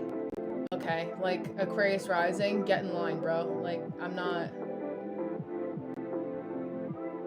There's a lot of people that I haven't had to explain myself to that get it, and that's where you guys are here right now.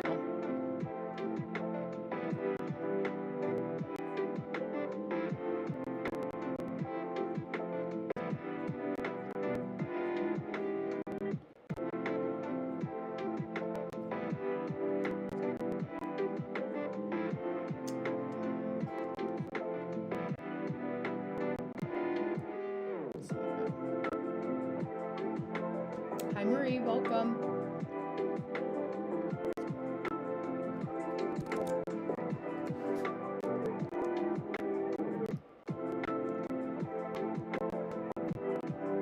Okay, I opened more slots, so there should be 1, 2, 3, 4, 5, 6 more. There's 6 more, 5, 6 more available right now, so you guys can book. Buenas tardes, David, lo siento. Yeah, this is a singular trait, and most groups have cultural specific language. Yeah, exactly. Yeah, it's anthropological perspective. It's a subculture. Yeah, it's like you're allowed. Oh, thank you. No, oh, you know what? I got a new. So I actually use the same mascara for my eyebrows that I do my eyelashes, and I got a new tube. So yes, but no. Thank you. The last couple of lives I've joined in, you've been bossing up. Yeah, absolutely. Yeah, sounds good, Rory. Okay, cool. I'll keep an eye out for your, when you go to Patreon, Rory, go to the community chat and scroll. You'll see a picture of my face with me on the phone, and it'll say like Patreon Human Design Hotline. Use that link to join so you don't have to pay because it's part of your membership fee. Yeah, my favorite thing is that my boundaries and confidence improves with your impact. Yeah, absolutely.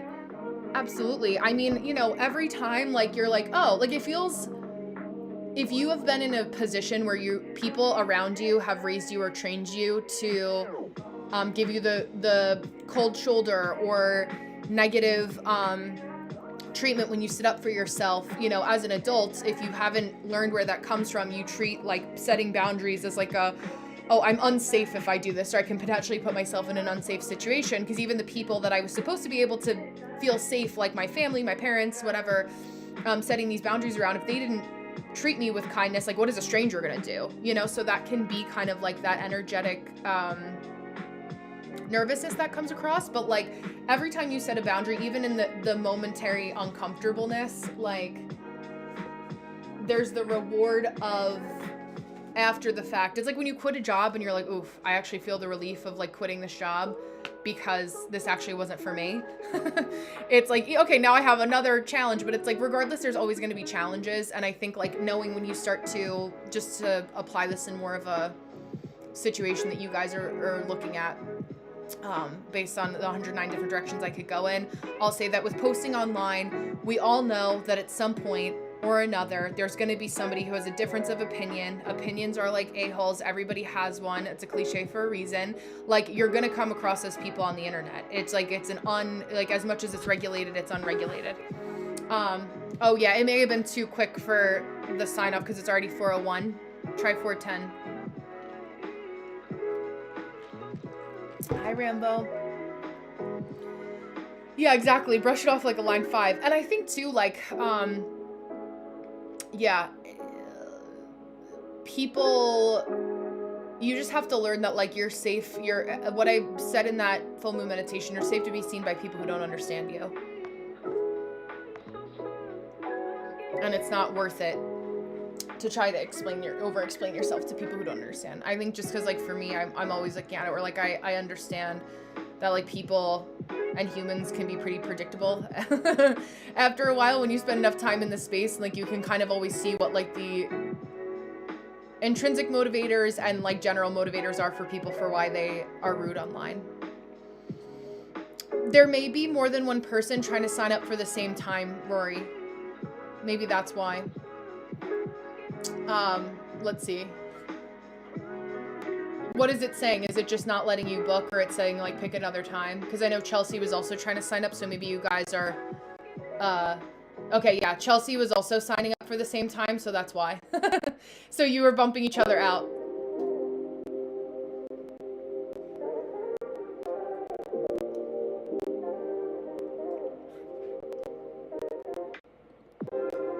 Close that. Let me also see, hold on.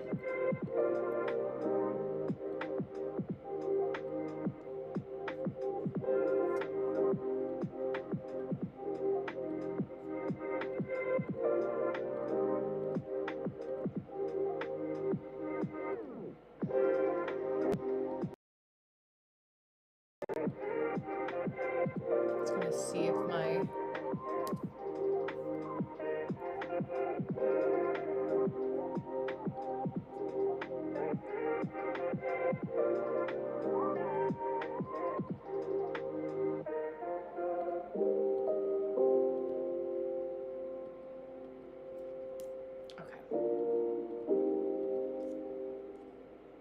okay, Chelsea, there we go. Chelsea, Deanna.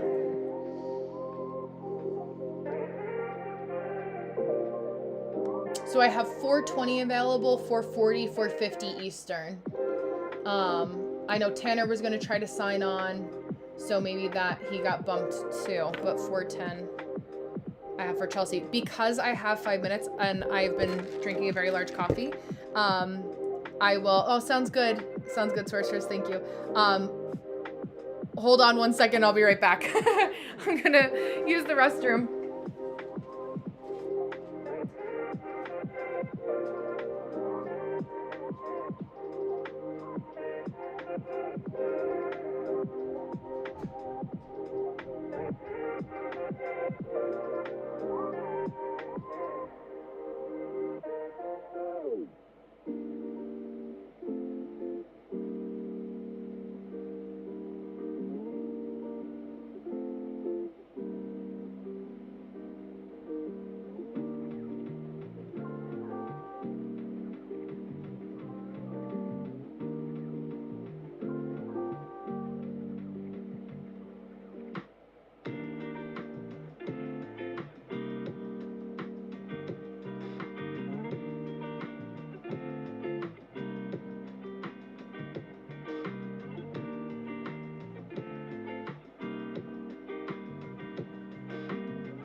Okay.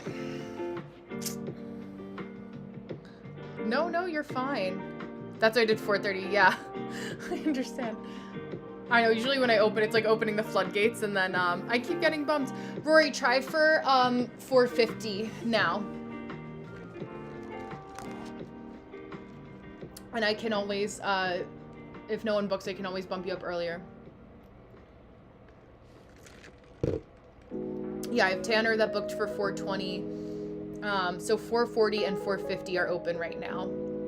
Okay, so I'm gonna start a little bit early because Chelsea's here, and you guys know I'm a yapper. So that way I can make sure that I have everybody. So 013932 for beautiful Chelsea. Okay. So Chelsea's question is, just learned Jupiter is law and Saturn is punishment. Yes. Okay. So, I'm like, what lens do we want to take this? What lens? Oops. I almost muted Deanna by accident. Chelsea, just give me a thumbs up to let me know that you're here also, and didn't take like a snack or a bathroom break. Oh, about yours. Okay. That I was like, okay, do we want to go like broad? This is where I say like undefined ajna. Hi, Surya. How are you? Undefined ajna. I'm like, I have like give me a something. Give me an anchor point. What? Yes, Jupiter and Saturn. Where are we going? Let me bring up your chart, y'all.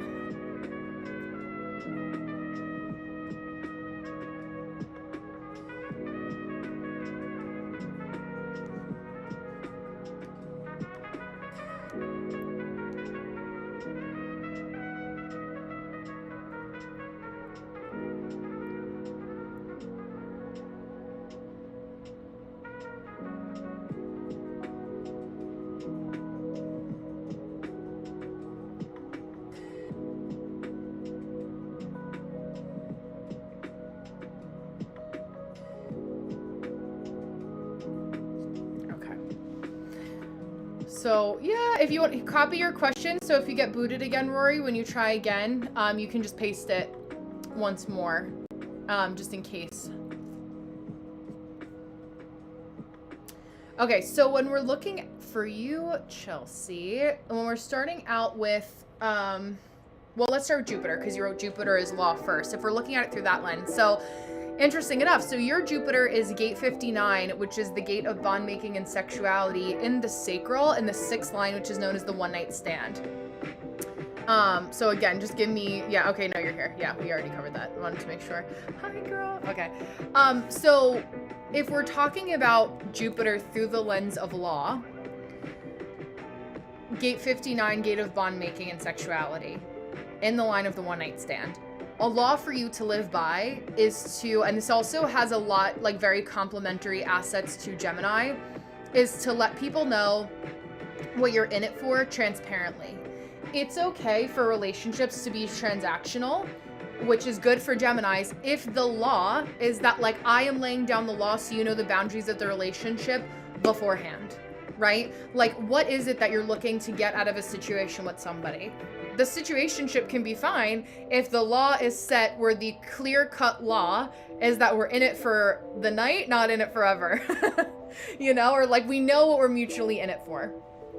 I think that with the line, the one night stand line, like your kind of line to live by is to know that like you will cycle through people, and especially like as you've gone through your Saturn return, you're now like a new, in terms of like understanding what your personal laws are. It's like your relationships need to be fertile in some way.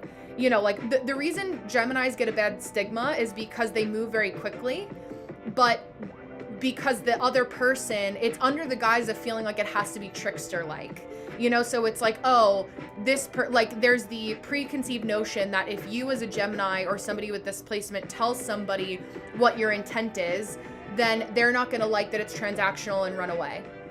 That may be true for some people, but I know for somebody like me, I value honesty as one of my core values. So if I value honesty, I'm okay with whatever you're telling me, but like we're like that, then that's fine, right? Like we know what we're in it for. It's that like trying to conceal, you know, what the intention is that then gets you into a little bit of a mucked up, fucked up situation, especially being somebody that has gate 15. Which is your south node. So it's like gate of extremes, but like not knowing,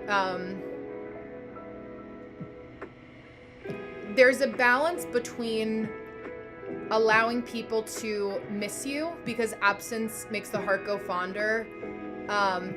There's another phrase that has to deal with that, familiarity breeds contempt. If people spend too much time with you or sit in your energy too much, they start to get resentful.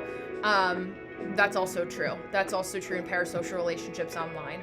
If you have a problem, you know, as an astrologer, as I was mentioning earlier to talk about this, like if an astrologer feels so amped up that they feel like they need to go and create a smear campaign about another astrologer, they spent too much time consuming somebody's content in a way that's a little bizarrely parasocial.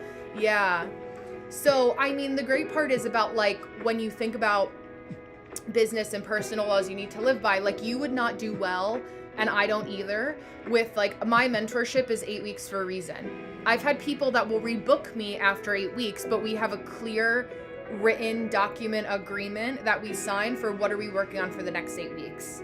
But I don't like when there's things that don't have a foreseeable ending to them, right? It's not how my third line works. You and I as a 1-3 also have bonds made and broken. So another personal law is like we work with people for a reason or a season, but like I'm not looked to keeping people, like I need novelty, I need movement, I need shifts, I need like, you know, there to be some sort of growth. And it's fine if somebody wants to stop and they're growing in a different vein. But yeah, and I think, but there's like, you can cycle it. And I want you to think about, I made a podcast episode about this back in 2021 when I was filming with my friend Lori at the time. And I called it the graceful exit.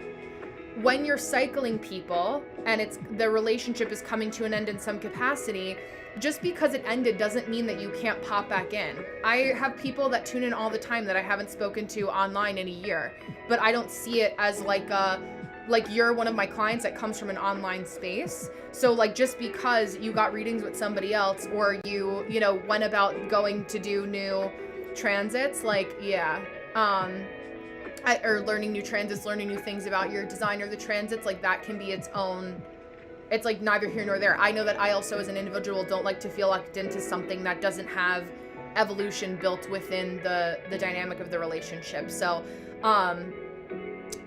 yeah, I don't remember what I said that was in reference exactly to you saying, oh, I do all the time. But I think like, you know, a graceful exit being a good thing, maybe that was where we were kind of picking up on. But I think, yeah, and Saturn is punishment. Saturn is a disciplinarian. If you try to escape, life is hard. Like life has its hard challenges. If you try to constantly, yeah, that's perfect. If you try to constantly outsmart lessons, like we did not incarnate here on this earth for everything to be easy all the time, unfortunately.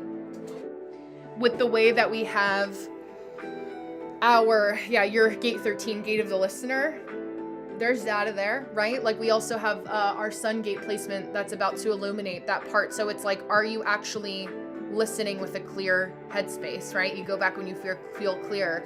Are you listening solely for the lens of what you can get out of every situation versus listening for the fact that there's also somebody that's like an individual in front of you that also has feelings and that also is a human, whether it's business, pleasure, personal, everything in between.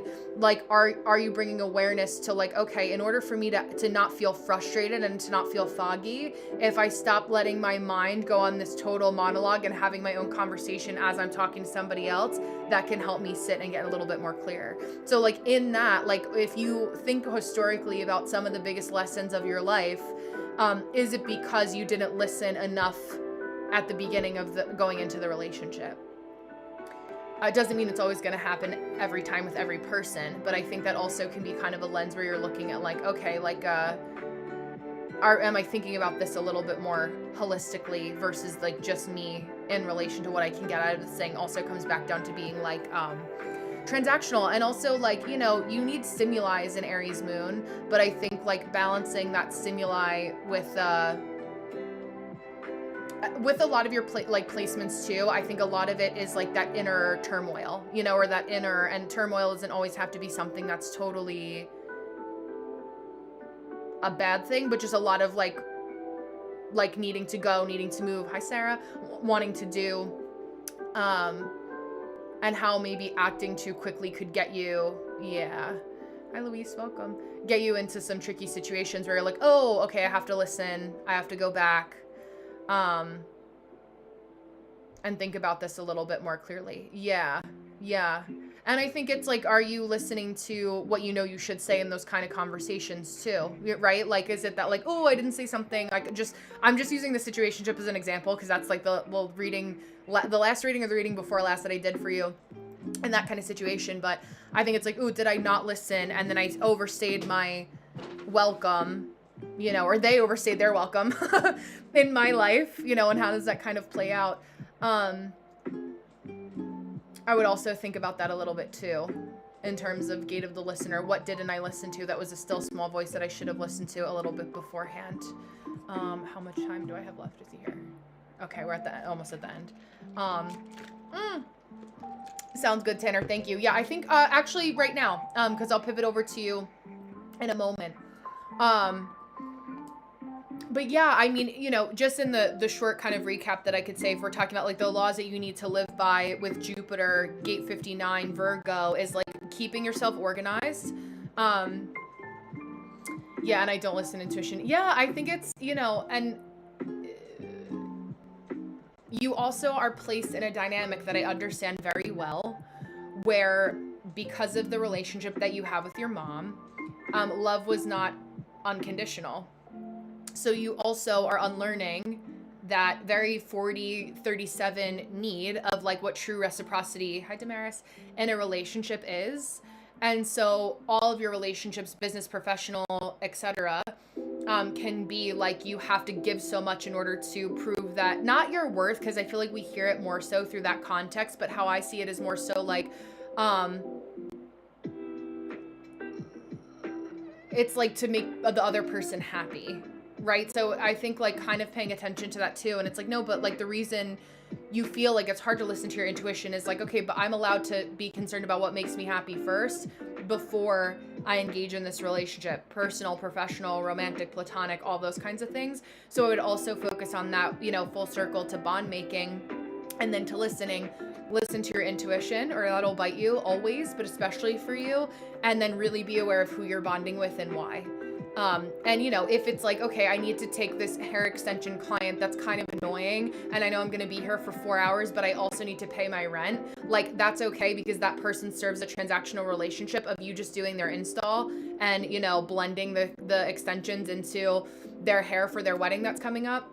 And then, you know, I would say kind of looking at like, what are the, like, how can you put people in certain buckets so that you don't feel like you're overextending in the wrong areas? You know, I don't reward bad behavior. So if somebody thinks that they're ever going to come into my space and complain a lot, so I'll give them something for free, wrong person. You know, I'm my own boss for that reason, because I don't have a salon to report back to. So, you know, I can make more of those decisions. And if somebody doesn't like it, okay. But yeah, just some more kind of food for thought. So I'll pause there to put a pin in it. Thank you, Chelsea. And I'm going to pivot over to Tanner here for the next 10 minutes. So we will be at the hour and 53 minute mark. Yeah, you're welcome. And I'll send you guys, those of you who are booking with me, you guys get a recording of your reading. Tanner, Deanna. I have Tanner, Deanna, and then Rory in order.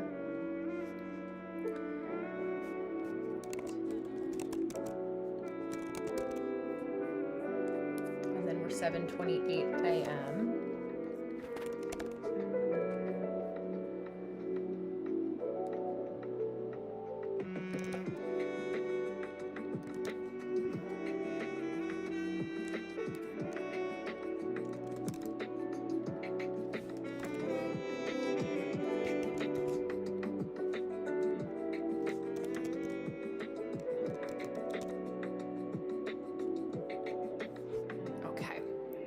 So Tanner is one of my beautiful reflectors. So the 1% of the population. So I just want to understand how my chart works as a reflector and how to best tap into my chart. So when we're looking at a reflector's chart, I'll show you guys on TikTok, or yeah, so you could see just for a moment. Tanner has no energy centers defined. So it's always going to be undefined. Only 1% of the population are reflectors. So when we're looking at that, you operate, as close as my beautiful Cancer risings will understand, like Orion here, you operate within a 28-day cycle. So you operate very similarly to how a Cancer rising would act.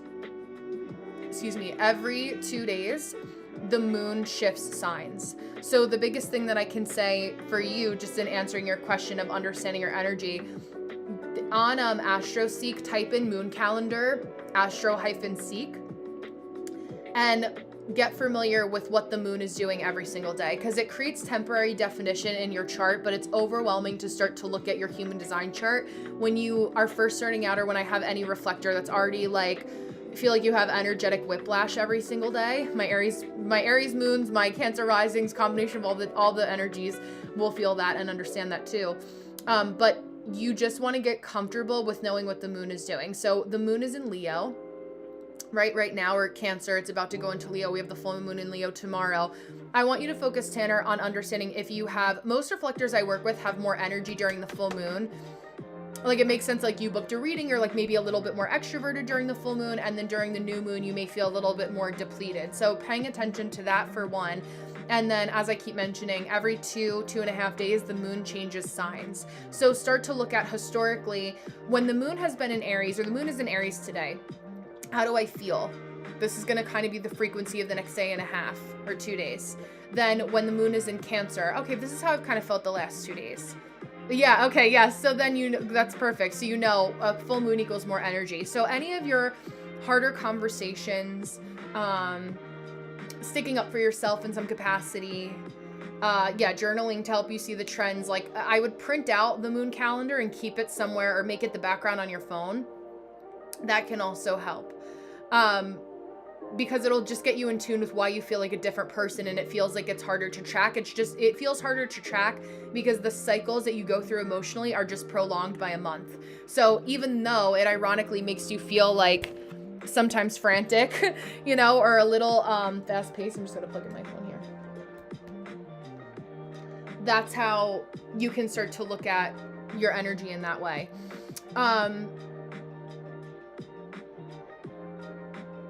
Also, two of the bigger things that I mention is when you are a reflector, we each have a signature and a not self theme. That's a different vocabulary word. Your signature for the feeling that you want to feel is surprise. How can you allow life to surprise you? Sometimes it doesn't always feel like a good thing.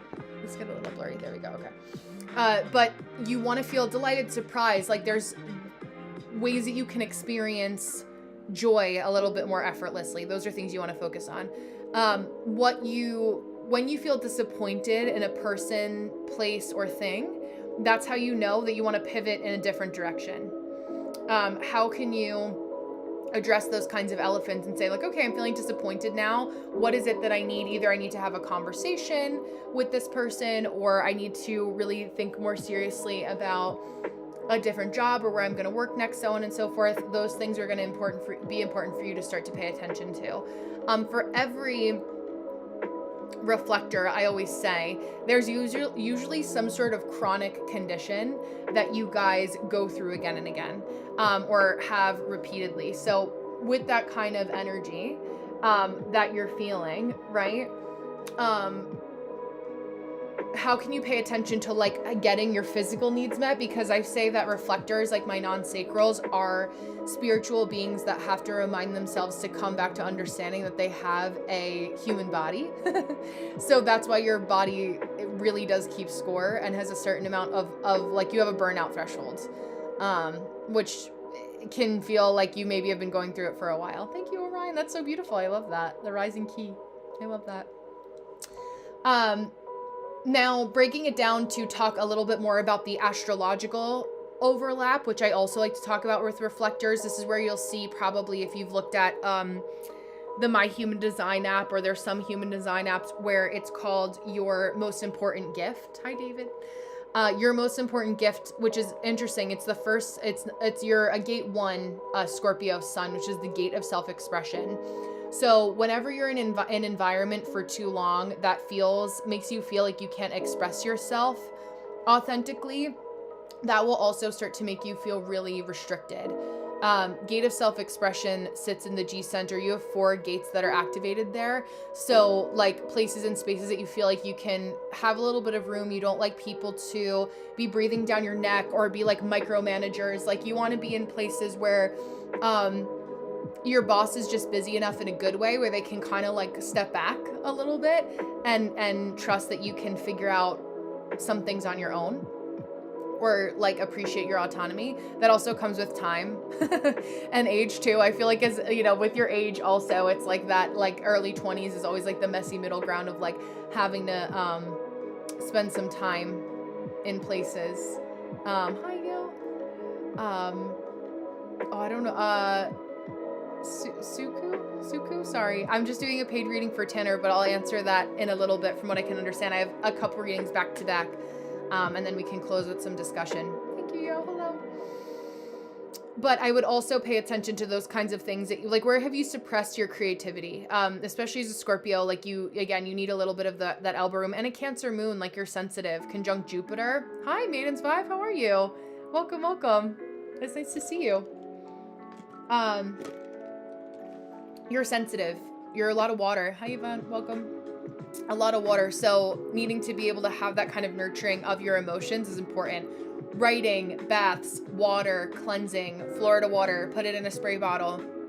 Even just like moon water, maybe put out some water to charge it with the light of the full moon with some crystals and put it in a mini spray bottle. You could just spray and just to bring yourself back to the mind, body, spiritual awareness of like needing to do a little bit of cleansing with water. I have a lot of water. I'm a Pisces Scorpio energy. So you and I have sun, moon, synastry. And it's a lot of having to go back to like cleansing with water. Sometimes even when I know like it's been a charged day, I'll put a little bit of water behind my phone to collect all the energy to go back there. That like psychosomatic, energetic, somatic connection of like having an element that's based on your sun sign or your moon sign to help dispel the energy. If you're someone that's earth, more earthy, you can have some like dirt or something that feels like incense that can take a little bit of the energy out of your open centers, especially. And for you, Tanner, like you're completely open. So it's like having to ask yourself, as I say a lot of times too, like where is this energy coming from? Whose energy is this? Whose shit is this? You also have had Pluto conjunct your Aquarius Mars. I'm also an Aquarius Mars, not in gate 41, but that's what we're also noticing, a little bit of that too. Probably a little bit of that contraction where it's like every move you make is like feels like it's a little bit more so under a microscope probably right now, even to you personally. It doesn't necessarily have to be somebody externally that's looking at you from a microscope or in that way, but the same, I have a intuitive inclination that some of the things that you've been doing that have been working for a while are probably not giving you the same results that they once did. I also would say, as I close with you and pivot over here, to really be aware of any substances or any, indulging in anything that kind of helps you to cope in any way, shape, or form. Just be aware of how much you're indulging in those things too, so that they don't take over your psyche too much, right? Like everything in moderation, sometimes including moderation, but just be aware of that too. So I'm going to send you this recording so that you can listen to it back again and again. But thank you for booking with me. It was nice to see you, and I'm glad we got to spend 10 minutes together in this space and just kind of ground and helping you to understand some of the fundamentals of your generatorness in real time. But yeah, just giving yourself some grounding. Yeah. Oh, you're so sweet. I'm happy. I wish that I knew more about human design in my early 20s. I was like just getting started. And like, if I had known even like the tidbits that my life would have been a lot easier. So I'm almost 10 years older than you. So if I can help you, outsmart some of the lessons that I had wished that I learned, the teacher in me is always like, I want to be able to pass on that baton. So thank you. I'm screenshotting that. Thank you.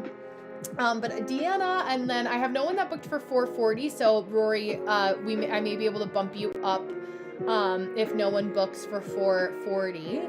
If somebody wanted a reading and they didn't get to, thank you. Yeah, I'm so thank you. I appreciate that. But I'll open up a little bit more time. We'll see here. And then Rory, I'll read all your comments when I pull up your chart, so we have that. But Deanna, let me start off here by reading. Yeah, I need balance as a Leo rising and a projector. I feel like how to do things without overdoing it. Just a conversation for you to respond to. Sometimes I don't say things because I don't want to come off as a Leo rising projector. I am. A comment goes along. Yeah, I'm so glad. Yeah, I felt that like need to really like lean into my Saturnian element today. Like I feel like Saturday afternoons don't have the same kind of hyper energy that a Thursday, Wednesday night live usually does for me. So it feels like that version of me is, and my mutable sun is required. Hi, Adrena. What a beautiful name. Thank you. Thank you. Welcome. So Deanna, you're allowed to ruffle feathers. Ruffling feathers, by just being yourself doesn't mean that you're expressing the negative parts of being a Leo rising and a projector. Should we just end there? I feel like that was enough, right? But basically, and I'm thinking about specifically the video that I watched yesterday when I was sitting and I was eating my little chocolate post nail appointment. And I was listening to the video that you made about how your parents and your family members had historically thought that you were snooty, right? And so that lens can be one that is, you know, historically for Leo risings, Cancer risings, projectors, like you guys get attention whether you like it or not. So it's like that people hold you to like a different standard than they'll hold themselves. And so allowing yourself to, you know, again, it's safe to be seen by people who don't understand you, but knowing that it's the way that you want to craft a specific, like manipulate energy in a good way so that you're getting recognized for your projector and Leo risingness in a way that feels like, oh, that's the way that I want to receive attention for that thing. Attention doesn't feel negative, right? But you don't want a certain type of negative attention, right? Like everyone, any one of us who's online in some capacity, it's like we want to bring awareness and attention to whatever it is that we want to talk about, right? And really figuring out what it is that you want to be known for. Some influencers just want to be known for being themselves. That's what they want to be known for. Other people have a subject that they want to be known for. Some want all of it, right? It's like there's those motivators are important to bring awareness to, so that, you know, similarly to that, what I find Leo risings or Leos, you know, find helpful, or Cancers, 5 lines, you know, all those kinds of placements, projectors. When somebody comes online and repeatedly tells me that my skin is blue, and I feel that the frequency is off, I know myself enough to know that my skin isn't blue. So if somebody keeps telling me that, then I can be like, okay, thank you for making me aware of this. You know, maybe we can stop repeating it again and again, or that's okay, or I don't have to engage. Like, I'm not going to try to convince you to say that, you know, my skin is fair, I'm white as hell, you know, or whatever, like whatever you want to say in return. And I think bringing an awareness to balance comes from just having faith and being decisive about pursuing one thing right now. Like, just give yourself a couple weeks to stick to something so that it builds traction, especially in an online space. For anybody that's here that wants to be an entrepreneur online, or somebody that's posting, even if it's not an entrepreneur, I don't have to push you into that word. Yeah, exactly. Like you can, that exactly. So that alone, right? Well, you will create more balance for yourself when you know that it's not toxic positivity to ignore people who say dumb shit on the internet. You know, like always having a positive mindset. And so anyone who's projecting onto you that it's toxic for you to be positive, okay, I'm sorry you see it that way, right? But like you're not, a queen doesn't consider the opinions of fools in a positive way. I don't say that in like an arrogant way where like I'm not bowing down to understanding the other ways that people think blah blah blah. But I think that there's a shift in that when you kind of look at it like balance for you. I think just and trying to find balance, like you're a mom to a toddler, so it already is going to be like, you know, if I don't set the proper boundaries, it also takes away my ability to have time and patience for her, right? And to create that life and the responsibility that you have as being a mom. And that you want to make sure that you're building a case for, okay, I know that like, even if the only invitation I got right now to respond to something is a negative comment, you know in your heart of hearts that the positive ones are coming. So the more that you say, okay, thank you, universe, for the attention, but I don't want it like that, you know, let's try again. You put this desire on my heart to be a positive person, to connect with positive people for a reason. I'm going to let that one go. You could delete it. You could just ignore it, whatever you want, and then pivot on to the next one.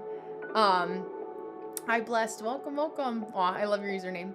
But yeah, Deanna, I think that there's just having that ability to know that you can choose what invitations that you respond to as a projector is really important.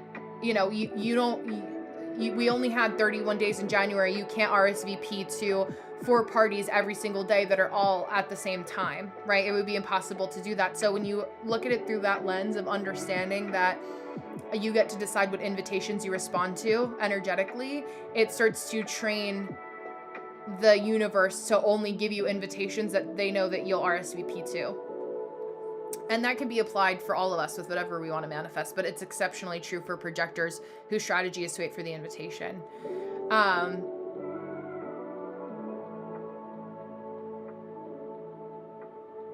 I have a couple people that have reached out to me recently that have said that they are, you know, I just a fellow Brenna actually that commented last night that's fresh in my mind that said, I've been a silent follower for a while, but I really appreciate you showing up for us every single day. And I can feel, even without, it's the words of affirmation like that. First is physical touch, but I get that from my husband. So for everybody else, my true love language from my clients is words of affirmation.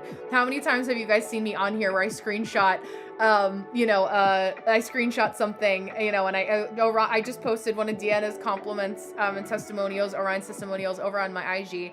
And so, for me, having that affirmation of knowing that the energy of my intuition to show up every day to be a person who can, give you 90 seconds of my time once a day. It takes more than 90 seconds to make the video and put the content together, but 90 seconds of that interaction with me every morning or every night to prepare for the next day. Like, I know that does something for people. Yes. So maybe more of that external visualization can be helpful for you too. So it's like really figuring out what it is that you value in getting recognition. Do you want, ask the universe for more positive words of affirmation, or going back and looking at like the woman who you did the birth chart reading for, and she said, oh my God, like I found my twin, like what kind of, that's like affirming the positive, right? Affirming that you really connected with the people who you want to connect with in that way that you've helped. I think like being known for somebody that helps through your positivity or your positive lens is a huge motivator for you also. So I wonder, and I think, part of what I know that I'm getting towards is the imbalance coming from trying to be everything to everyone that you're nothing to nobody. It's throwing a little bit too much spaghetti at a wall and seeing what sticks and saying, you know what, like I would come up with like a signature series, right? Like I have my energy of the day as like my quote unquote signature series. Red Robe Astrology does a similar vein, that I can think of that's kind of like showing up every day to talk about it. How can you do something along those lines that knows that, so people know that they can come back to you for the same thing, right? And that you're somebody that they can rely on for consistency. Think about like, no one wants to follow like your cousin's 4th Instagram because first they started selling succulents and then they started doing vintage antiques. And I'm like, okay, I love you, but like I need just something to be consistent because I have whiplash, right? It's like that. I think that maybe there's like a little bit of that lack of balance because you've gotten lost in the sauce of like too much manifesting generator energy and not enough like, I'm a Leo rising, I want to pick this thing. Yeah, I need to trusting my intuition. Meditation routines. There you go. Right, and habit stacking, like a good approach to that. And then I don't think I had anyone that booked for 440. Oh, Jerica, I did. Hello. Okay, so I'm just gonna finish it with saying, after I meditate, I think I've opened the channel to ask myself, what positive thing do my people need to hear today? My signature series is Deanna's Point of Positivity. Obviously I love alliteration. Human Design Hotline, like it helps me to remember like what's the point of positivity of the day, point of positivity to the day. I would still post every day, but I would post like once about something that is a consistent theme. I post energy of the day, the human design way, let's talk about it, right? I could say that in my sleep 5 times fast. I would create a same variation of the same thing that you're doing so people know they can come to your page and there's something consistent. You're speaking to the great World Wide Web where there's a lot of people and noise that you're fighting through You should annoy yourself. Positive perspective today. Love that. I'll see it tomorrow. Let me know what it is tomorrow. I will be happy to like it, but I love that. I think it'll help you to just kind of funnel it in a little bit more. And obviously you have me in Patreon, so you know where to find me. But you deserve that recognition. You do. So I'm going to put a pin in it there to pivot over to beautiful Jerica. Dating online again. Any advice for me as a projector? Yes. You're welcome. I love that. And what's really funny is that I've been streaming for 2 hours and 14 minutes. So also not to be lost on me that your question about dating, Jerica, is also the timestamp for Valentine's Day. So another nice little affirmational nod from the universe. As a projector, I want you to really look at what the current lifestyle of any potential partner is right now. I just had a friend of mine that I saw on Thursday, and he was talking about this guy that he was dating. They both live in the city in Manhattan and Brooklyn actually now, and how he really liked, a reason that he started to date was because they live very similar lifestyles, like to go out the same amount, like to stay home the same amount. And so as a projector, because your environment is so important to you, the energetic surrounding your environment, especially being a creative person that you are, it's important to say okay, does this person as they stand right now living a lifestyle or is actively improving on their situation, even if their lifestyle isn't exactly the one that I would want. I saw another creator, it wasn't in a human design context, it was in the online dating space, that said maybe 2 or 3 months ago that her mom had told her for dating advice, don't date somebody or sleep with somebody whose life you wouldn't want to trade places with. And that is a really big thing, especially for projectors. As I got older, a big thing for me, yeah, I know, I understand, Rory. Yeah, it's really good, right? And I think you're oh, especially as creative people. And there was Kim, who I met a week ago today, that's a DJ in Amsterdam, and she was saying that her ex was a projector, and they were two creatives in the relationship. And I think if you are also looking to date somebody creative, I think as a creative person, there's always somebody that's going to be has to be in a little bit more of a different place in their creative process. Even if it's in every relationship, it takes turns. Some days, it's rarely 50-50 in a relationship, right? Some days you have 20%, that person has 80. Sometimes it flip-flops. Sometimes as individuals, we're having the worst day of our lives, and then the other person's having the best day. And it's how do you kind of meet in that energetic middle?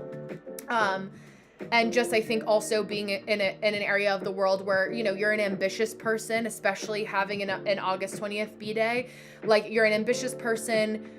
You need somebody who's also knows when it's your time to walk your literal or metaphorical red carpet and have your moment, and have that kind of differentiation of space too. Exactly. So if let's say that you're both in film, right?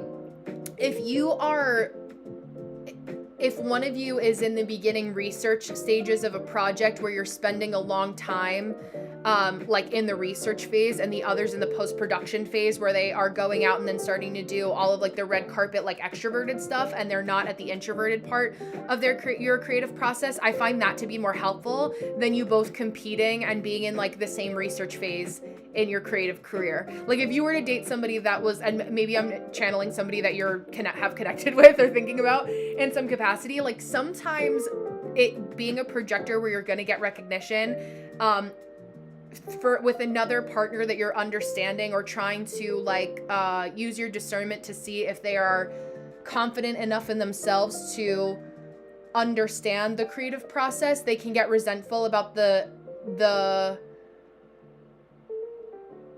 supporting you a little bit more when you may be in a position that requires a little bit more support when you're in the discovery phase. Maybe if they're and this is obviously after you're dating, and I'm thinking automatically of going towards living together or being a little bit more serious. If you have a partner that doesn't understand creativity or the creative process, and sometimes you're not going to be home for dinner every night, are they the person that's okay to say let me call DoorDash and send something to your studio, or I'm okay to make dinner every night for the next month so that you can have time to create, right? Somebody who doesn't feel like, I feel like for projectors, you're so sensitive to when other people feel like weirdly jealous or resentful. And I see a lot of creative people in that regard. Now, I don't know, like I'm in a heteronormative relationship, so I don't like to make assumptions about, you know, whatever people's sexuality is, but there's also different dynamics like that can kind of play out in heteronormative versus like different relationships too,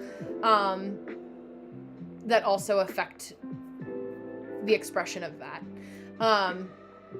And kind of have different like boundaries, like that, you know, if you are like in a traditional heteronormative relationship and you're more of like the Shira 7 sprinkle varietal, you know, you want to be able to be like a pillow princess. Okay, that's what I figured, but I didn't want to make the assumption. Usually I can pick up on it intuitively, but I was like, okay, this is giving Kim, but I didn't want to make the intuitive assumption out loud. But that also, like, I think, you know, being in that kind of space too. Yeah. I think you have to be more aware of watching out even more so in the gay community, in a city, in the arts industry, having been in it and around it for a while, of like having a partner that truly understands your time to shine, and also not pressuring you to act on certain things before you're ready as a projector. Like as a projector, if you're the only projector in a relationship that maybe moves a little bit more slower, you don't have to, like, don't let anyone force you to feel like you have to move quicker than you're ready to, especially because you're very particular. Like, you like things a certain way. And so the older we get, the less compromising we are to reconstruct our whole entire lives just based on one relationship, because we have, you know, certain things going for us. We have a routine.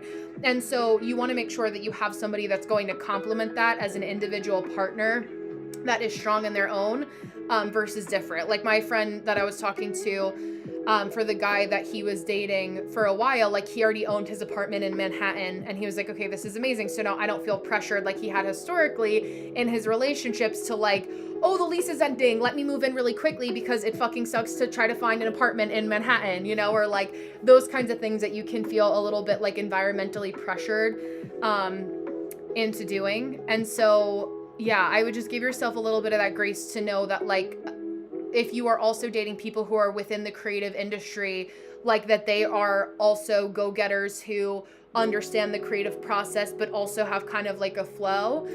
Because I think what can also happen is like there is so much love that you have to give, and unconditional love, that you want to make sure that there's somebody that isn't going to take advantage of that. And that could be true, you know, whatever your orientation is, but I think even more so, it's like the rules are kind of for dating are like can be a little bit different sometimes. You know, and just with a couple of my friends that have gotten themselves into situations like that. My friend Riley, that's a reflector.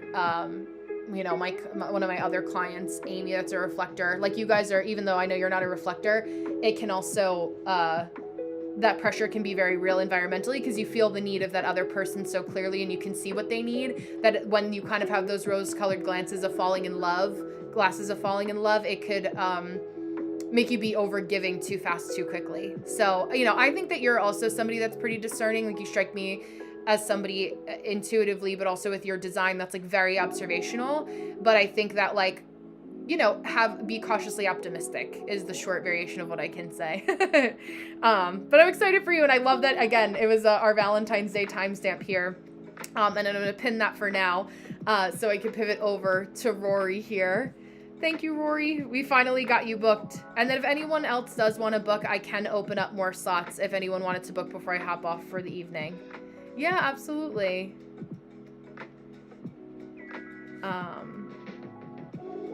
Okay, so Rory, yeah. So, yeah, just Gate 59. Oh, birth time 32. Yes, I do have. Okay. Yeah, you can put me in whatever bucket. You're just the best, and that's why I come to you. You're sweet. Thank you. Human design is so cool. Like I said before, I'd love to build a team off this and utilize a reflector would have such good purpose. Absolutely. Oh, yeah. Yeah, social media, for sure. Let me open up that again. But yeah, I really need to take your mentorship. I feel like being a heavy Leo, anything you do, good or bad, gets amplified. I agree. I feel like, Rory, for you historically, just like energetically from what I can tell, it almost feels like with the way that you grew up, people may have had a different set of rules, or like your parents had a different set of rules for you than anybody else. Yeah, and you just want to spoil someone. I've just been yapping away by myself. I'm sorry. You weren't yapping away. I was like, no, I promise I can tune into you in a moment. But yeah, I think like, hi Angela's. For you, Rory, as a Leo, it's like, and I like having had a lot of Leos close to me, or people with prominent Leo placements, like my bestie, Pablo, throughout college that I was talking about. He's a Libra rising. So he's ruled by his Leo Venus. So he has a lot of Leo qualities, which with all my Aquarius, like especially in school, like together we like, I don't know, it was just very obvious in, in his personality. But I think, I want to say, where's your Cancer? Let me bring that up too. I feel like you had a Cancer Venus.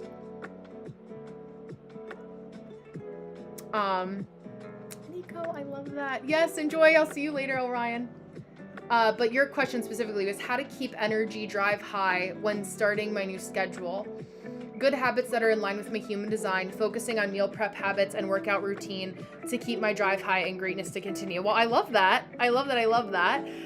Automatically, yeah, I think if I had to kind of consolidate a lot of your energy, especially being a manifester, is that 10th. Okay, yes.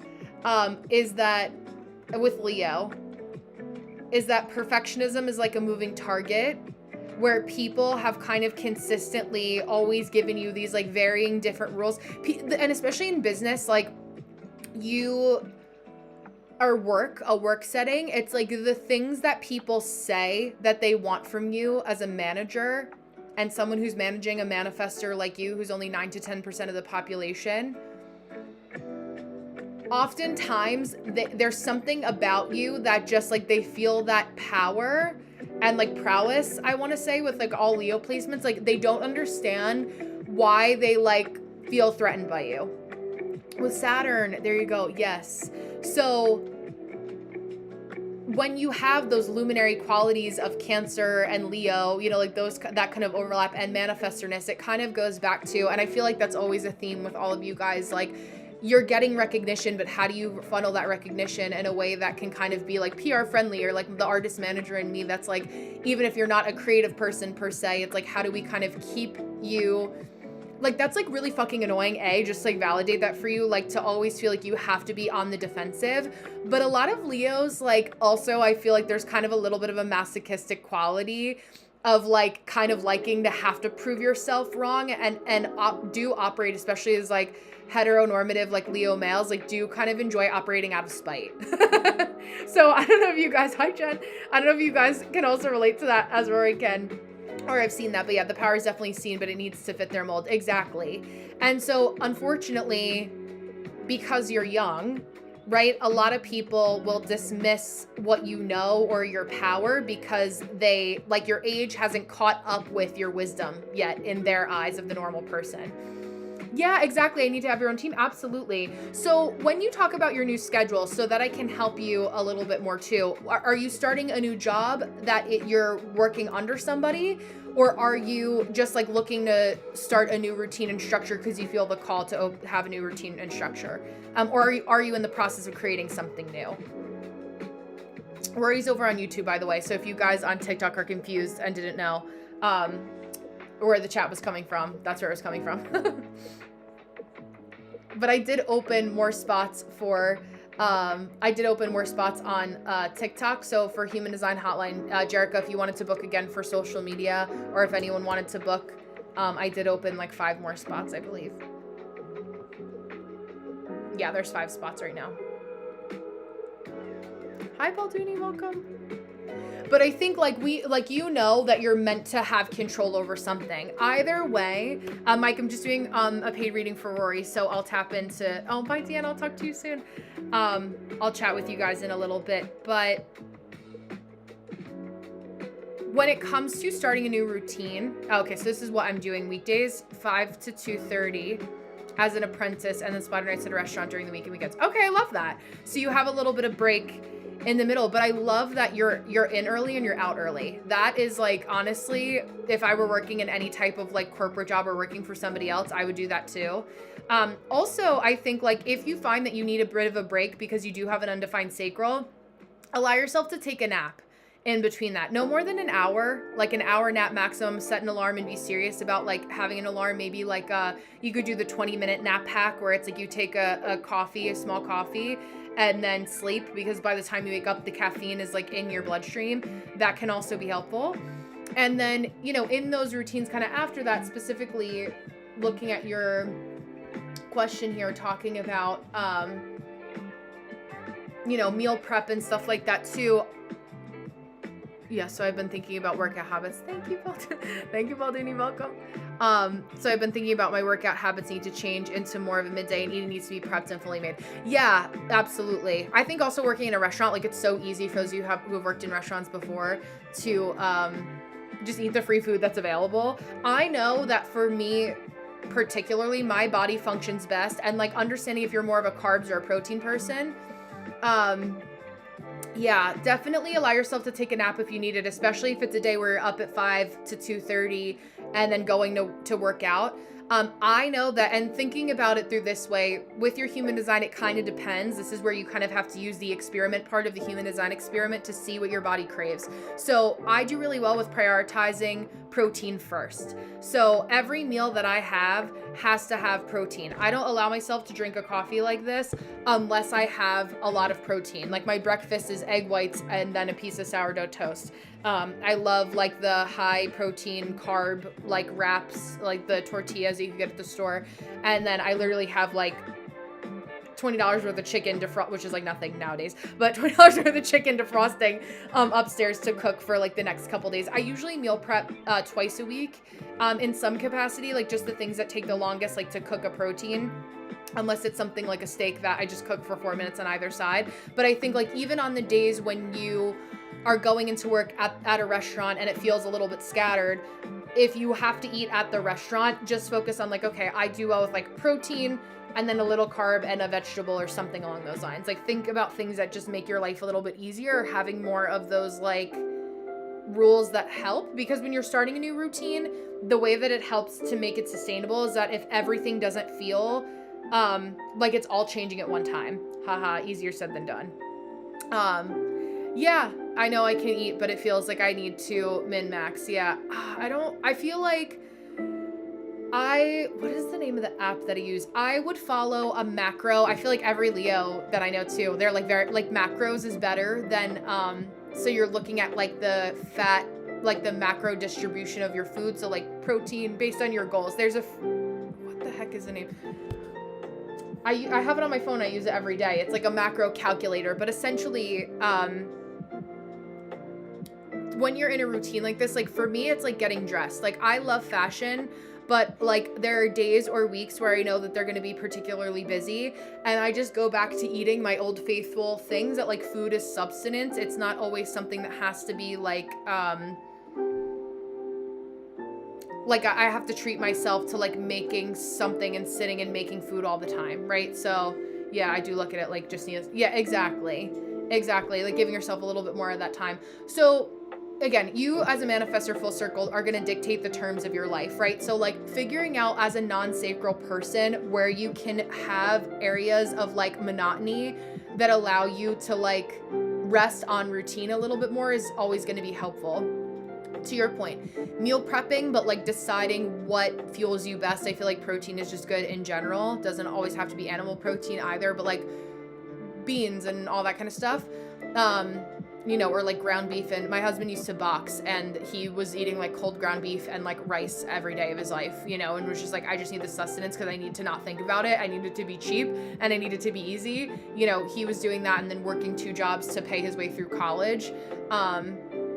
and boxing so he could keep his mental health somewhat regulated at the time. But like those types of things work really well for somebody like you. Like the thing that's just simple, and maybe what you change is like the sauce that goes on your chicken, or like if you need a little bit of variety, it's like the ranch seasoning packets or taco seasoning packets that you use to cook the ground beef or ground turkey. Like those kinds of things can be really helpful to just allow you. And what's nice now is that with the full moon in Leo for you, conjunct your sun, is the more that you focus on yourself and knowing like what you need, like what your needs are, that's been that's been really helpful. Yeah, okay, perfect. Yeah, exactly. Amazing. It doesn't have to be fancy, and it doesn't have to be expensive either. Like if you are having like 60 ounces of Wagyu, like that's okay. Or if you're not, that's fine. That's okay. I also highly recommend, if anyone deals with seasonal depression, it's educational advice only. I'm not a doctor, blah, blah, blah. Every day I've been taking 2 things that have been very helpful, that have helped me with my routine. I was getting headaches a lot, and I thought it was from spiritual overwhelm, but I was actually just extremely deficient in vitamin D. I take 5,000 IUs. It's, I think, 125 milligrams of vitamin D every day. And then it's a 15-35, which is a ratio of probiotics every morning. So probiotics to help with your mental health, also like healthy hormones or healthy, it helps us to be less depressed in the wintertime. For those of us who don't get a lot of sun, probiotics, happiness starts in the gut. And then also vitamin D. But as a Leo, the more that you focus on keeping yourself tight and right, that's really good for a Leo. Going back to what I said earlier, I need a girlfriend. I just don't know. I think the worst thing that you can do is start to incorporate somebody else while you're trying to focus on you. And it's like, listen, I broke up with my ex-boyfriend of 4 years, 6 months. No. Yeah. So that was January of 2021. June of 2021 was when, like 6 months. June of 2021 was when I met my now husband. But I needed those 6 months. I didn't give a fuck about anyone else but me. And you're young, especially now. Give yourself that time. Just allow yourself to be totally focused on you so that you can be an individual that's functioning in the capacity that you want to attract a partner that's also like on their Zoom. The reason my husband and I, progressed to where we're married now, is because we were 2 individuals coming together that had our own thing going on. And as a Leo, that also can be helpful too.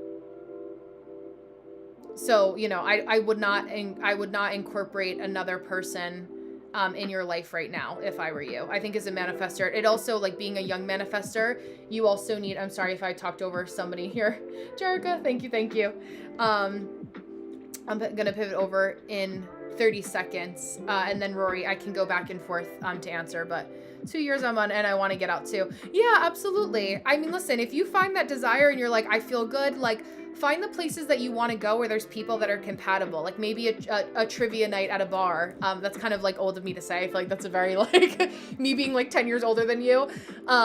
It's like trivias where we have something in common, but like maybe it's like a group fitness class, or an outdoors club, things along those lines.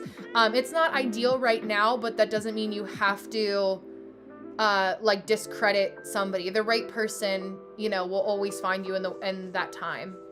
But I think you can still date and start to meet people. Just have it be a little bit like something that's complementary to your lifestyle. If you're not like somebody who wants to meet someone while you're drinking, and like for me, like I knew that like I didn't want to meet somebody that way because like I don't really like to drink. It makes me feel like depressed the next day.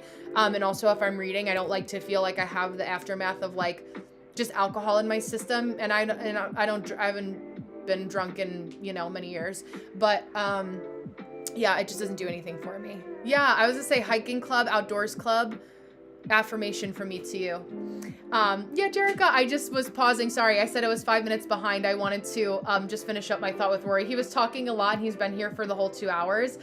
So I just wanted to give him the love and be respectful of him. But I don't know if you heard me, but I just said I was running 5 minutes behind. And as I finished him, I was writing down your little timestamp here.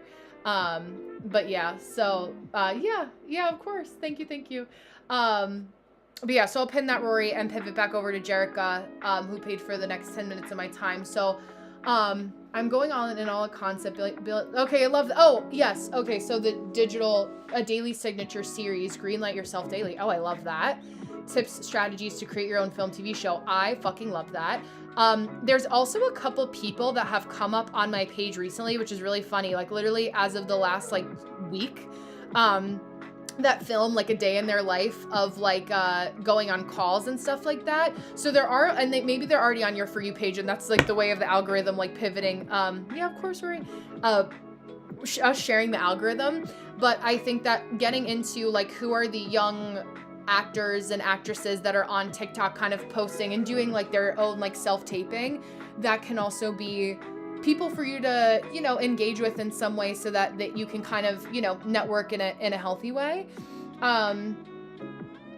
You also, again, August 20th birthday, like technically a cusper, with that energy, you're really like, the more organized you are and the more people know that they can rely on the earthy energy there, the better it is for you. So even more so for you having a signature series, that can be really helpful. What else would I say? What also I find helpful is because people, like I also was thinking about how I engage with the algorithm, and this is just good content advice for anyone that's doing content.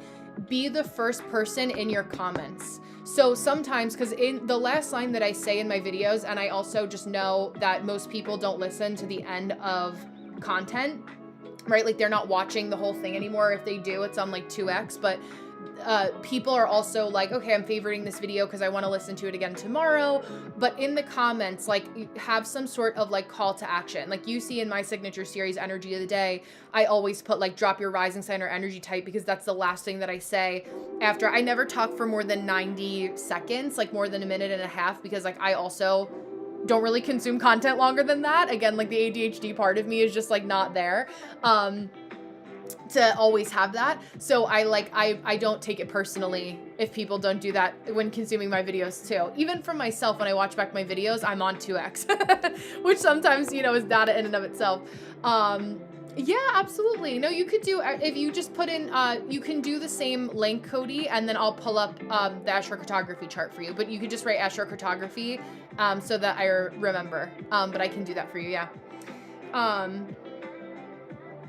So that's another content tip that I would give you. And then a really good tip too for you as a projector, yeah, Jerica, is whatever unsolicited advice that you have found yourself wanting to give other people, like other actors and actresses that have trouble, like the transformation that you're giving them, in whatever you feel compelled to comment on somebody else's video, turn it into a piece of content.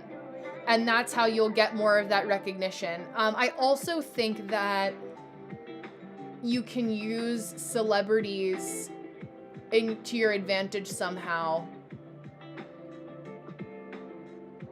You know, I think of like you celebrating Catherine O'Hara, R.I.P. You know, that can be something like what's an example of a celebrity that's already successful? Because successful is also a big word for you as a projector. So putting the word success into your languaging almost every day can also kind of be a helpful funnel. Issa Rae, yeah, okay, perfect. Yes. So even having somebody on the top of your mind, like really doing kind of like a case study as to like why that's like what's worked for her. That can be really helpful. So anything along those lines, I love that you've already thought of that. And then again, it's kind of like me working more in the art space and music versus like entertainment of that lens. My knowledge base is a little more limited. So I'm just trying to think if there's anyone else that I can think of that would be helpful to know. And then I think, too, like in your, like having some sort of a link in bio, or like a way that when people see that it's clear that you know what you're talking about and you've taught them something from the beginning to the end of the video, what makes it really easy for people to book with you. If you feel ready for that, or if you're just interested in solely, it's kind of like you want to start creating content with two camps. And I think the biggest first camp that's helpful is like creating a community of people who are interested in the same thing, right? That alone is helpful. And then for the people that want one-on-one time with you because you've positioned yourself as an expert in the field, where is it that people go from there? And like, how can they book a one-on-one session with you, which is also, especially for you, like I would do, if you're going to do anything in groups, have it be a live where like you're the only one on screen, or for the beginning, like, because people, you see like specific, oh, amazing. Oh, okay. Yes. Oh, that's great. I love that. Oh my God. I love that. Wait, do you have like a website for it, or you have a newsletter? I'm gonna email me your newsletter or a way to get like connected, because I'm sure there's people that I know that are still in the city that actually would be helpful for you to connect with. Oh, I love that. Yeah, exactly. That's why my mentorship is 8 weeks, because it's like you want more of the return faster. Yeah, please do. Okay, I love that. There's one other projector that I actually met through TikTok here that's a model, and also does commercial acting in New York and New Jersey. So I feel like there also could be overlap there. But there's like, I'm sure some overlap, probably even people that we both know. But yeah, I'd be happy to help you with that too.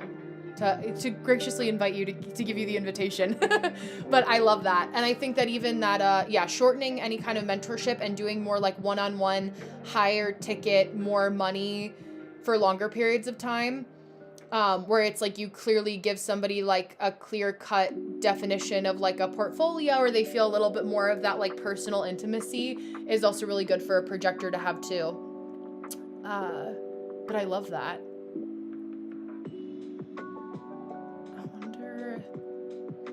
Because I also think of the overlap of Broadway Dance Center, and a lot of people that do workshops and stuff like that. They're usually actors that are in like their downtime or in between gigs. I wonder if there's also some sort of platform, if you have an interest in it. Then you may know, again, this is where like I'm limited in my like technical advice that I could give in that way, of like a website that is like backstage, but like that would have profiles of people like you that would offer your services to actors or something. Like if that exists in any capacity, again, you would probably know more than me. I was thinking of, so my friend and client Leanne was the one who created this event that I had gone to for networking for my alumni association, and her husband works in post-production on a Disney movie now too. Yeah, right. If not, you could also create one, like some sort of subscription based that could also be helpful too.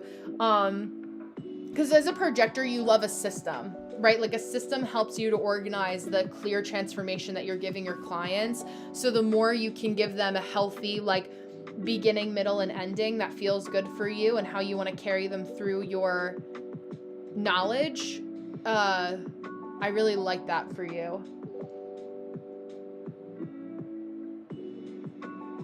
And I would be like online or in person can also be helpful to kind of help you create a community. But I find for projectors, it's really exhausting. And I don't know, like in the winter, how much that would be. Yeah. So me picking up on what you were saying in real time. I'm also low energy too, and they need quick wins, but this isn't a quick win thing. So I'm stuck. Yeah. And I think that's a marketing pivot too, to say like, the industry moves really quickly, but you need a larger, like the reason you're struggling and not getting those quick wins is because you're not willing to take the time to set the foundation for the quick wins to happen. That will be on the recording at the 2 hour and 47 minute mark. But I think that is a big, so you know that your ideal client is struggling with a timing issue. So if you know and they know that there's a certain you want to find out what's enough of a quick win that they feel satisfied, but understanding that it's you're talking to them with languaging that's explaining their mindset, where they are and what they want, but really giving them in sessions with you what they need, and what that actually kind of that pivot actually looks like for you. Make sure. Okay, Cody, I see.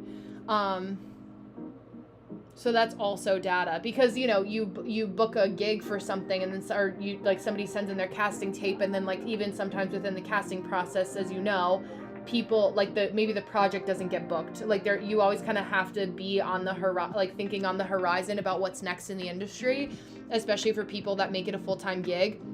So I think that there's also data there that requires sitting on the archetype of your ICA or your ideal client avatar, for knowing the mindset. And it's also, 70% of us are generators and man-gens, who are less forgiving of taking the time. So it's like, okay, here's the quick win that you're getting, but here's how taking this 8-week one-on-one mentorship with me is going to provide you with tools that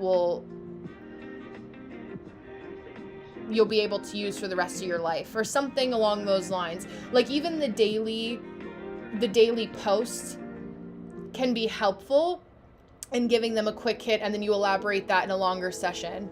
And it's marketing it where it's like the people that truly see your value and like you as a person just want to spend time with you. And even if they can theoretically read about it in a book or a free YouTube video, it doesn't matter, because they want you as Jerica to be the one that helps them with it. So it's like making the experience as hospitable and enjoyable as possible for your people, is also data there too. So I'm going to pin that there for a moment, but let me know if that brought up any other questions. I'm going to bring up Cody's astrocartography here, and then pivot over to him, and then I will send you, there'll be two timestamps in your email, Jerica. And then again, if there's anyone that I can think of that really fits in, like I would follow actors and actresses that live in the same city that you do, and when they're in between shows or gigs, like where are they going? Like what are they doing? And how is that like a telltale sign of like where you can even put up a flyer for where people can connect with you for whatever it is that you want to sell to them. Then the flyer is you creating the invitation in a space that's expecting them to be pitched to. And it's like the pull tabs, like looking for a roommate, like do the kind of like something along those lines where it's like, oh, like the way that this flyer is made, like something that can help you kind of network in that way. There's also, we'll email, like, but there's a social club that is just opening up for young creatives. So maybe even some sort of like social club or something like that too can be helpful. But you're very welcome. I'm excited though. It's like a perfect like vein for you to be in. Yeah, of course.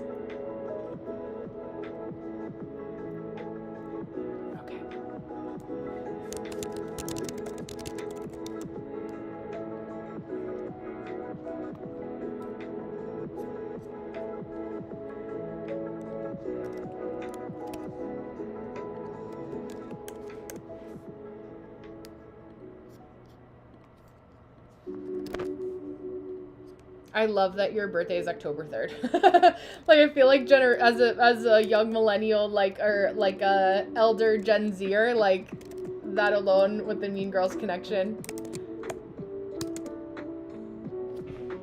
I'm sure you get that all the time, right? I know. Okay. I'm wanting to travel more and potentially move out of the US. I love that. I'm mainly interested in career and relationships, but I'm open to all the knowledge you can provide. Okay, perfect. So what I look at, and let me write down the timestamp here.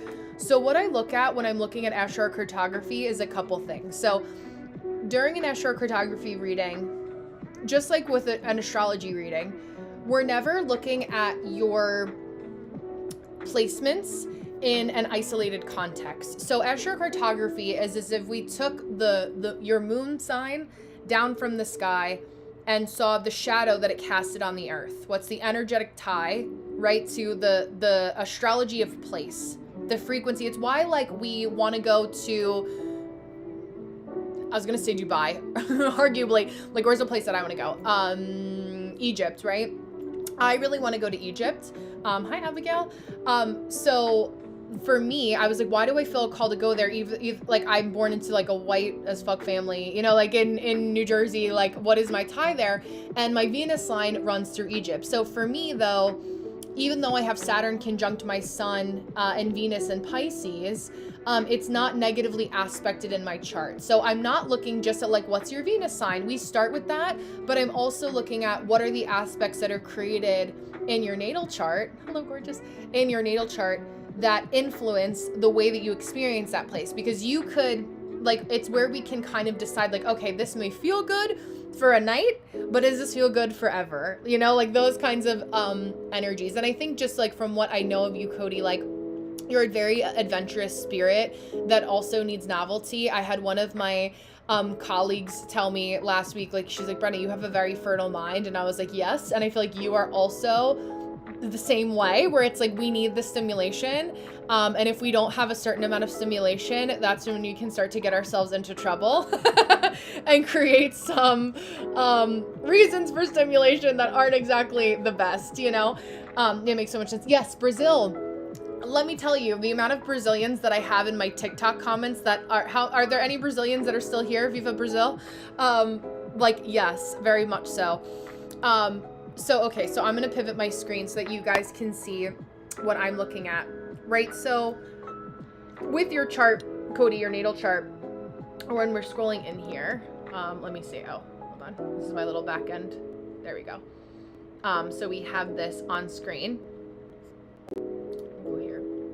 So since Brazil is such a large country, right, we look at a couple of the different aspects. So when we're looking at Neptune and Uranus, when we think about where they sit in our solar system, there are outer planets, right? So generationally speaking, like I'm a 94 baby, Cody 96, like we have Neptune and Uranus that are in the same sign as our generational counterparts. So you may have a couple other people that you've talked to that are like, oh my God, that's why like a lot of people right now are going to Colombia.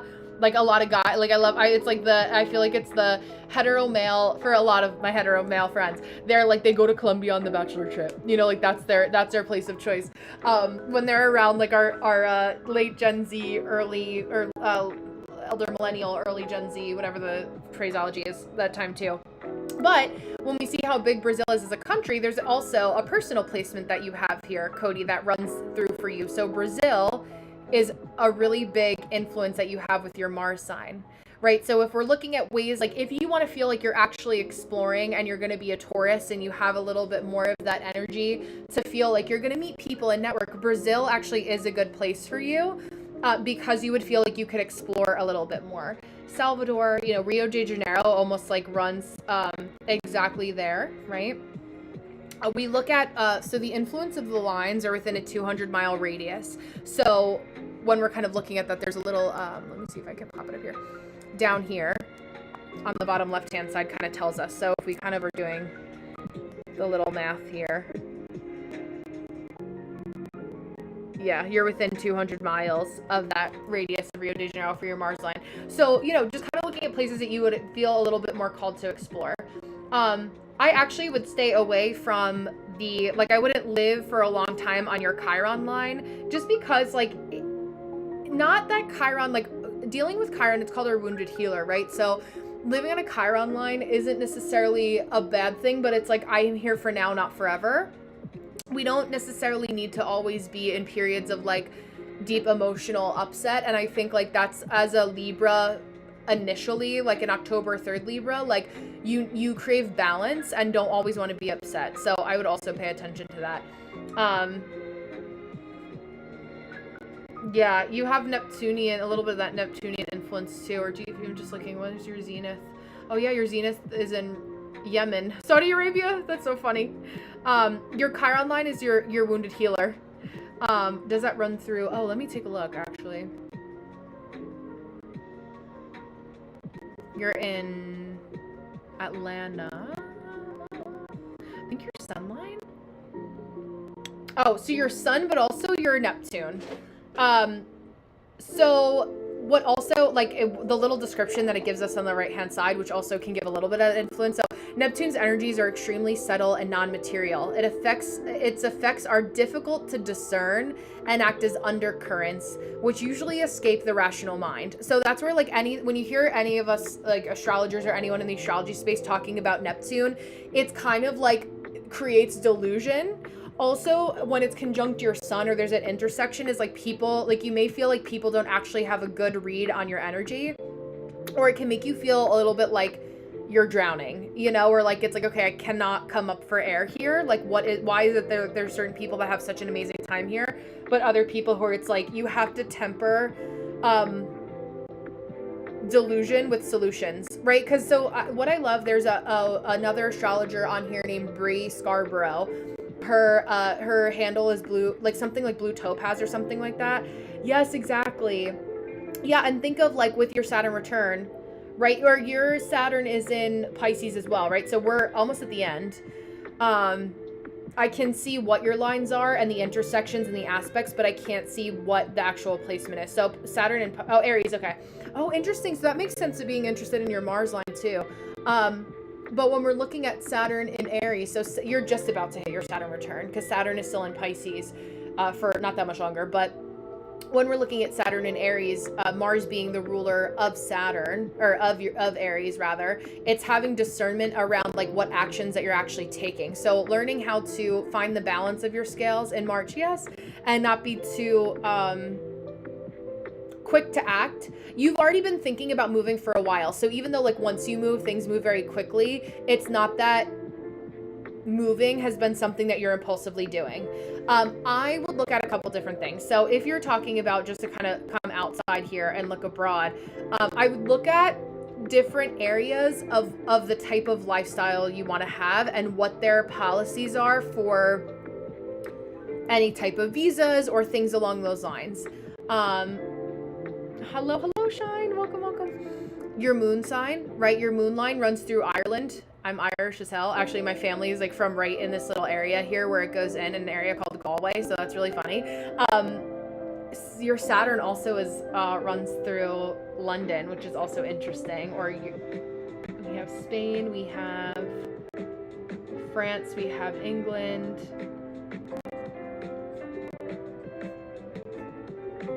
And also language, like how concerned are you about like language barriers, things along those lines too. Okay, hi Josh Sherry. Vietnam. I also kind of love Japan for you, but I also know that your Uranus line is there, so I don't know how much. I like you going there to visit, but I don't know how. Oh, Spanish. Okay, love that. So some of our Spanish-speaking countries. Portugal, also, right? Helpful talking about your zenith is there too. Portugal also is very, like, even being able to speak like Portuguese, but Brazilian Portuguese and also Portuguese, I believe are two kind of like different languages, but I also really love Spain. I find Spain to be a very beautiful place. It's like when you run into the hard things or the more challenging things, it's just, it's like head on, apply it directly to the forehead, like just deal with it, and the quicker that you just handle the problem, the easier it will get. Yeah, they are so different. Okay, yeah. I was like, I want to make sure I know what I'm talking about when it comes to that too. But I would also, yeah, your Saturn return, I actually, as somebody who's at the end of my Saturn return, my nodal opposition was actually much harder. Like during 27, like 28, like those were actually some of the more challenging. And I feel like the sooner, like being a Pisces Saturn, the sooner I learned to just like say, okay, life is hard. This is how, like, I know that this is challenging, but I know that I can overcome my challenges by just getting myself a little bit more informed about my feelings, or if it was like helping my dad through some like financial stuff or health stuff, like I just knew that I had to be diligent with asking the doctors the right questions and being on top of certain things. It made it much easier. So I'm also not opposed to you living in Spain for that reason, but I'm also just thinking Aries, it's also in opposition to your sun. So if you feel pretty well balanced in your Libra energy and confident in your Libra energy right now, in opposition with like your Saturn opposite your sun, even if it's not a direct opposition, there's still opposing forces there. You may feel like it's like, okay, like if you're ready for like challenges that will up level your capacity to be recognized, I don't dislike that for you. I actually feel like that could be very helpful, and lucratable. My husband always said that lucrative is a word he made up, so we make fun of him, but like now I've accidentally incorporated that into my vocabulary, so I forget it's not real. But I also feel like that could kind of help you. Spain and Portugal, yes. Also, they're a little bit easier in terms of comparatively, I believe working with Americans on moving to that country. I have another client that I was talking to that is disabled, and I've been looking at her astrocartography, and we've been talking about some of the legal data. She's also gay, so having that community of support there that's not as judgmental was also big for her. So Portugal, she found her communities in Portugal and Spain. You know, you go a little bit south to Africa, some areas of Africa, different story, you know? So I also find that to be important, where it's like a little bit more of a, you know, the things that we kind of take for granted sometimes in the US, where we don't realize like how restrictive other parts of the world are until we leave, and we're like, oh, I want to move here, and people don't actually agree with my lifestyle, or they're a lot more vocally aggressive when it comes to me living an alternative lifestyle in the eyes of what they live, especially like the more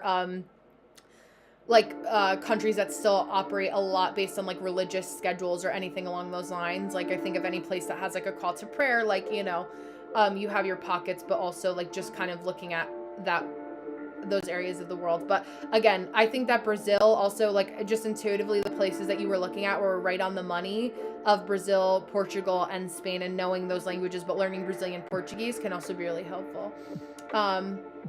Yeah, I think that I also feel like you can make Brazil work. I think you just have to figure out, like, know that you'll really want to be out and about, but also trying to balance work with play. Honestly, in all three of those places, Portugal, Spain, and Brazil, I would ground yourself in being a tourist, but then be like, okay, I need to make money somehow. That is also important. I also know one of my clients, Igor, that is around the same age as you. I think he's a 99 baby, so you guys are 3 years apart. He lives in Brazil, so like he is in, I think it's like a suburb of Rio de Janeiro, but he would be somebody that I could actually connect you with that I think would be helpful. And like also being in the same communities that feel a little bit more supportive, and like just having somebody that can kind of show you around in a way that would be a little bit more expansive and it wouldn't feel scary. But, you know, for a lot of these places now, like most places that you would go, I'd say like you would do better moving somewhere that's a city, unless you knew somebody that was in a more rural area that could like show you around that you could trust, or like really connecting with like expats or something like that.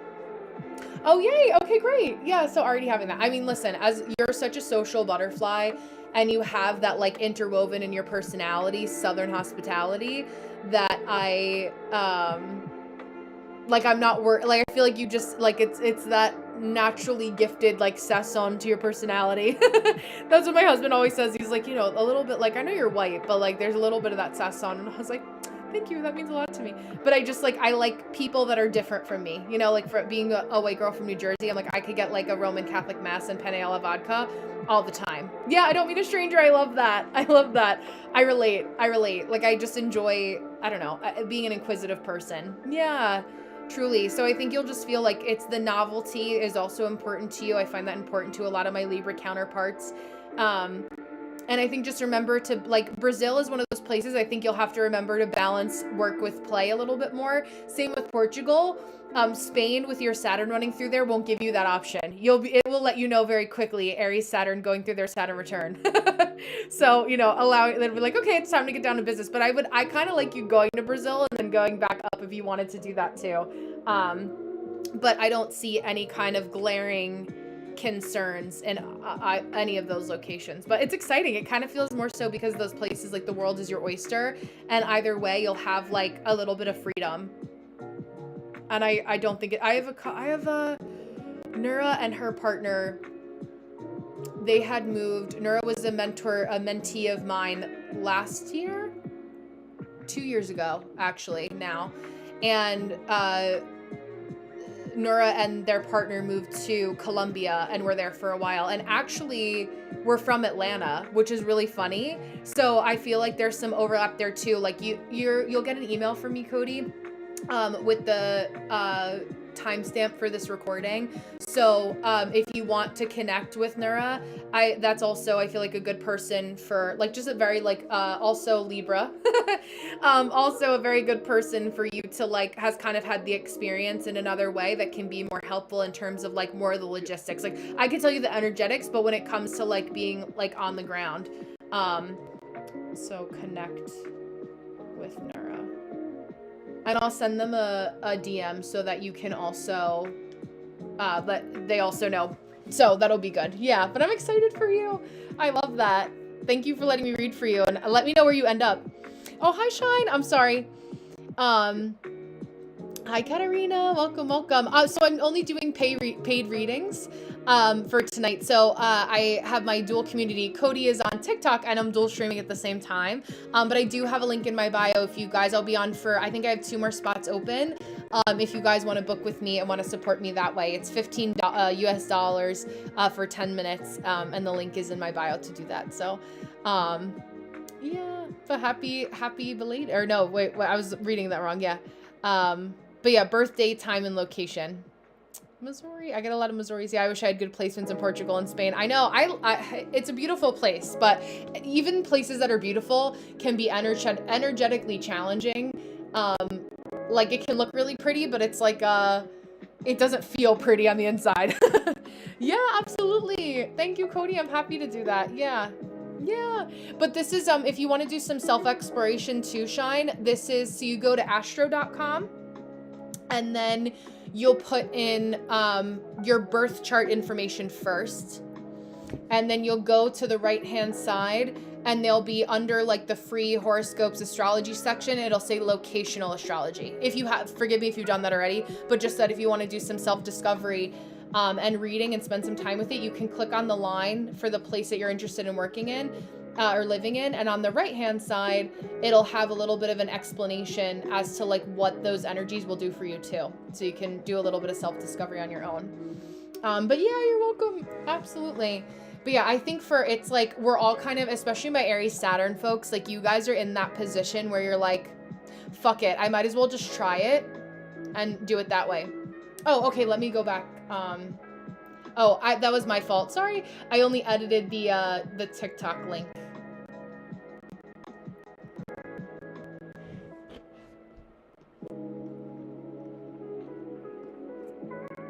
I can just make them the same now, actually.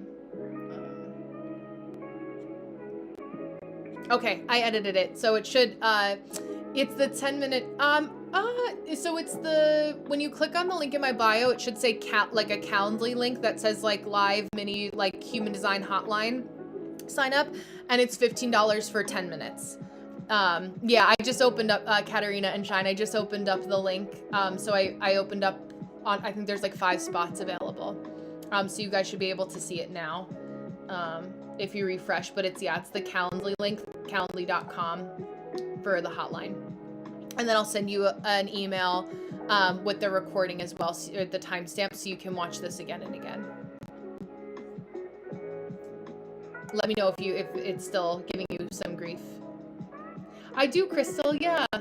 I do, I have half-hour readings, so there's a couple options. I have a 5-minute, $10 audio that I can do. It's like just like a quick little tidbit, like very general. And then if you want to go deeper, either for astrocartography, human design, astrology, I have 30-minute readings for $75 or 1 hours for $150. So you can book those at your leisure for whatever matches your schedule too. And those are private. But that's on my website. That's just brennakeely.com/readings, all lowercase. And that's also linked on my page. But you get those recordings too. So that you can, and I'm big on, like, I'm not just the type of reader that will tell you things that you can find in a book, because I'm like, if you're going to meet with a real person, like, what's the point? If you could just read it yourself. But I'm very big on strategy. So it's like, if you come, especially like with a problem or anything that feels like a little bit more particularly stressful, that you always leave a session with me feeling like you have a plan of attack for either business or like if it's a relationship issue. But I get a lot of people that are like, I'm looking to leave my job. Like, how can I do this in a way that's not going to ruin my entire life? What is it that is going to get me the most recognition? And like, I'm not throwing spaghetti at a wall. Like, does this actually make sense? And how can I make it make more sense? But strategy is a really big word for me too. Like, I don't like people to feel like they left and they're like, okay, this is cool. I know this about myself, but like, what am I gonna do with it after the fact? Oh, Richard Rudd. Yeah, it's so dense. And like, that's why I'm like, so a lot of people in the human design and Gene Keys community are very old. It's true. So like they have not learned how to translate those subjects in a way that works really well online. Like, I've been reading charts for 10 years. So for me, and I've grown up with social media, right? Like a lot of us have I'll be 32. So it's like takes a special type of person to be able to make this information palatable and also like figure out how to read it. Yeah. Yeah, that's really rare to find in readers. Most of them will explain aspects of your personality, but yeah, won't explain tangible steps. Yeah, for me, I'm like, well, I would be bored. Like I'm bored if I just do it that way. Like, I feel like if I wanted to phone in just regurgitating information that I read from a book, I could just I would work in a corporate office setting. Like, to me, that holds like the same type of frequency where I'm like, okay, if you really want to do this thing, like, these are some tips that I can give you. I'm a Pisces, right? And an Aquarius rising. So I'm a giver by nature. And even though like I have a lot of Scorpio, people often think that I'm like, the assumption in my life, not always, but like because of living and working in New York City with a lot of Scorpio, is that like I gatekeep, but it's like, no, like I also have just been through like a lot of heavy shit Scorpio moon things. If you guys know, you understand. So it's like anything that I'm hiding is actually just like, if a personal experience, which heaviness is you can just tell that I've done a lot of things and have been through a lot of things, which brings a certain amount of humanity to, I find, like a lot of us collectively, like those of us who find each other here, that we can all relate to in a big way. So yeah, I don't know. I just find that like anyone who has a lot of Scorpio, it's like I really, core of me is Pisces Venus. Like, I really want to just like find a way to help my people and give them what they actually need, you know, and looking at you in an objective way, I think is the best thing that a reader can do for who people are as individuals, rather than like what they think, like a preconceived agenda. Some readers can have too, are really trying to just like, every reading has to be like pushing their narrative all the time. It can be a little bit challenging. Okay, Jay. 50. Let me pause here to bring up your chart.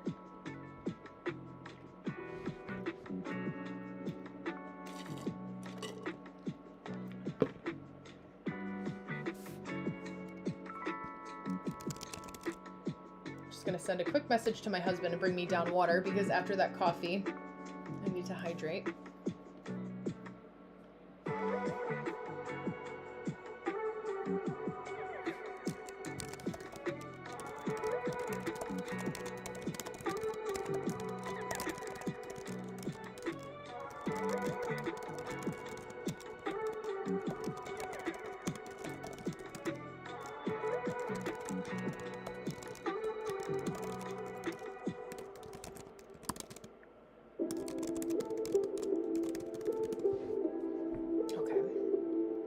Put in my water order to my husband, and let me bring up Jay's chart here.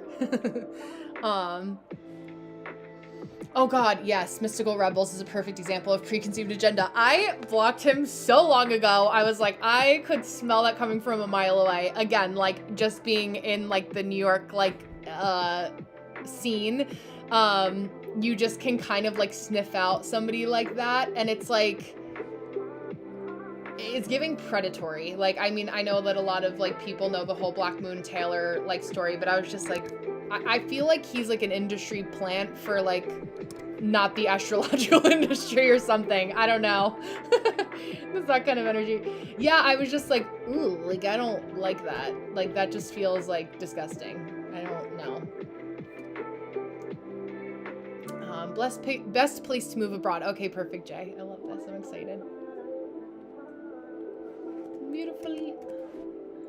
We have our Leo. Another beautiful Leo has entered the villa. I just don't like the way that he talks to people, and I don't like I'll set a boundary with a person and be firm, but like I don't go around like trying to, like I don't have anything to prove. I don't feel like I don't need that sense of like making people feel small and making them feel like they have to like, I don't know. It just like it just felt gross. And then I have my poor friend Joe, who I've done a live reading with on here before. He's the mystical rebel, and he talks a lot about like the grimoire and like that kind of stuff. And like he got like mixed in with that. I was like, not to be confused, like mystical rebels and the mystical rebel are two very different people. Yeah, narcissistic and dogmatic, exactly. I know, I feel bad for her too. It was just like not I was like, if you actually knew what you were talking about as an astrologer, like is Pluto in Aquarius like not teaching you anything? Thank you. I said I put in my order for my husband for my special delivery. Yeah. Yeah, thank you, baby. Thank you, honey. But let me pull up. Okay, let me make sure I'm clicking the right state. And where Jay will be moving abroad. So since we're here, I'll start your reading a little bit early because why not? And then we're at the 3-hour and 19-minute mark and 43 seconds to look at astrocartography for Jay. So let me look. Okay. Yeah, he's the best. He's the best. Okay, so best place to move abroad. So let me read here. I'm really just looking for the best place to move abroad. I've been feeling pulled to Johannesburg, but when I pulled, it's looking a little iffy because of some cities nearby are super plutonic. Oh, especially because there's a high rate of SA femicide. Yes. Yeah, that's where I also, so this is where I say too, even if, and that's such a great point that you make, Shine, because it's so funny because I have another friend of mine that's Filipino whose name is Shine. But when we're looking at Johannesburg, right, that's South Africa, even if you have good placements there, like your Jupiter conjunct your, or I think of like Cape Town, South Africa. Let me make sure I'm pulling the right place in the world before I go full in on South Africa. Not me shit talking a place on the map and I'm picking the wrong location. Okay, yes, South Africa. I was like, let me double check my research. Let me do my research there for a second. But yeah, even if you have good astrocartography placements there too, cities and locations outside of us also have their unique energetic frequency and also their birth chart, right? So like you could have like a great place, but if it's running through Israel, or like Palestine, right? Like that's not a place that I would recommend people go to right now, especially if you're a person that is like sensitive to the energies of the world. Like there are some places that like, even though it looks really good on a map, if it's like an active, war zone, not really going to be the best place for us unless you are somebody that's like, I want to be on the front lines and I want to be, in the thick of it and helping people in that way. So specifically, if we're looking at New Mexico or Mexico City, you have your Chiron and your Neptune and your moon conjunct here. So Mexico City, I'm not totally opposed because it is outside of that immediate buffer. If you are going to go to Mexico City, I also would look a little bit more so to the East Coast, like the eastern side. Obviously, it's a landlocked city, but going further towards your North Node line. I live on my North Node line here, and so where I am now in the US, and so for me, I found it even more helpful. Like once we moved into this house 3 years ago, I even started to pull in the frequency 4 years ago of moving to this area, my business really started to take off. So I've been self-employed for about, I'm almost like 4.5 years. I have to look at actually like the date like the true date of my business. I actually don't remember what the true date is. Kind of a little bit manifesting generator ambiguous there. But like a North Node line really helps for business, and just feeling like outside of business, like you're really moving towards like what your true self-expression should be. You also have your North Node conjunct your Neptune. So when we see that kind of interplay, it's like finding just enough of the right balance of logic, depending on what you feel like your true life's purpose and life theme is. So when I say that, I also have people look back on like, okay, what are the red threads of the things that you've always wanted to do and pursue since childhood, and go more in that direction. I'm just trying to find Guadalajara on a map here.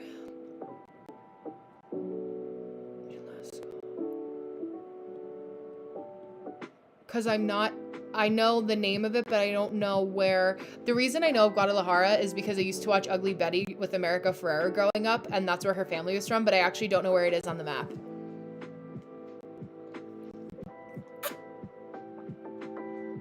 Hello, hello.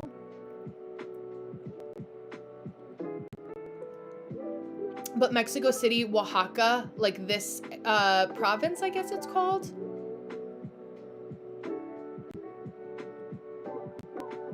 I would look up there too. Let me look at. Oh, I've been drawn to Cape Town, but Johannesburg is looking iffy. Yeah, I don't mind South Africa for you, actually. And I also like that being, you know, an English speaker or English being one of your primary languages, it also would make it a little bit easier. I would look at like if Cape Town, and you can find certain areas of Cape Town. Same thing with like Manhattan, right? Like there are areas of Manhattan and Brooklyn, and I was like up in the Bronx a lot for school, that are iffy. But if, you know, I can't speak to what the governmental climate, political climate is too. But I don't mind a Jupiter for you. Anything that you're going through though will be expanded. So if it's good, it's great. If it's bad, it'll feel really challenging. But I would look at, because your Jupiter and your Venus are also conjunct, they're a little bit more widespread, but, oh, what is it? Yeah, I think Guadalajara is super close to Mexico City. Okay, let me type that in. So I make sure that Guadalajara, so I'm not talking out of my ass or where that is too. Okay.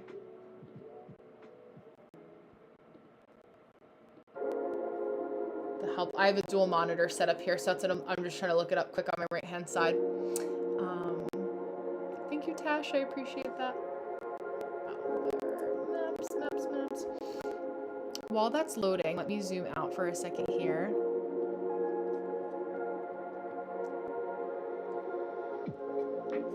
I don't mind Italy for you, although based on your email address, if I'm reading context clues correctly, Italy is not necessarily the most ethnically accepting place in the world.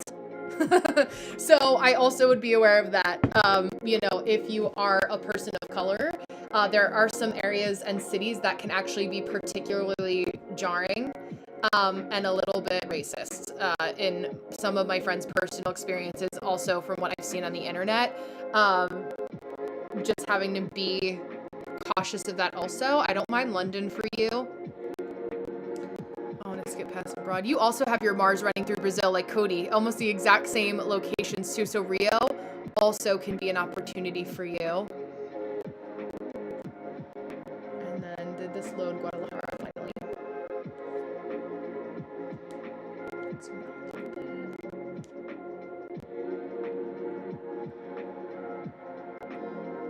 Okay, so that's further south. It looks like to Jalisco or Jalisco. Yeah, there's no J pronunciation. I should know that. My husband speaks Spanish and I'm trying to practice too. Jalisco.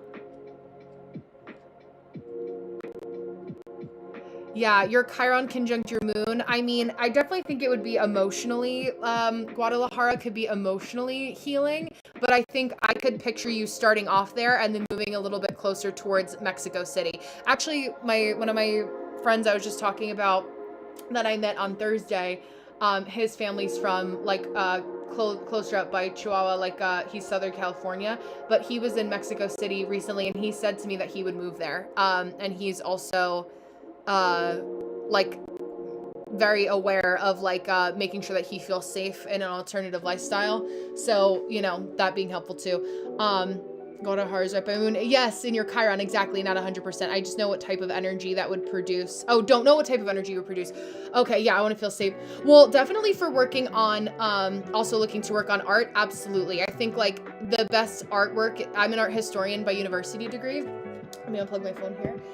So I also would, dealing with your emotions, also great artwork is produced by all spectrum of the emotional wave. There's an artist that I think is in that area too.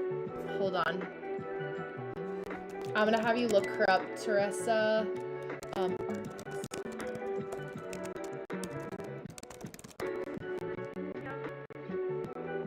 Teresa Oaxaca.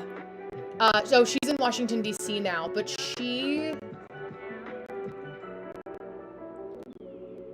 had some roots, I want to say,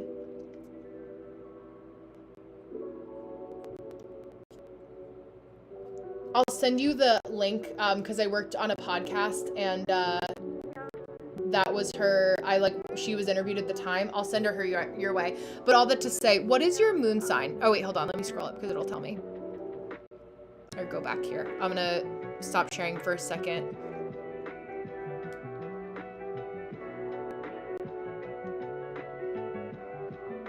Make sure I'm not yapping over anyone here. Okay, because we're at like the tail end of my reading here.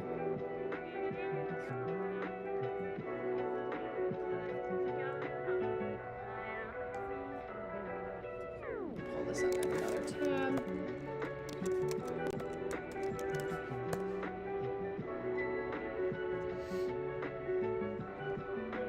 Because there is catharsis in working through your emotions in that way too. Like I think that there are a lot of also working on art in a Chiron line. There's a lot of alchemy that can come with that.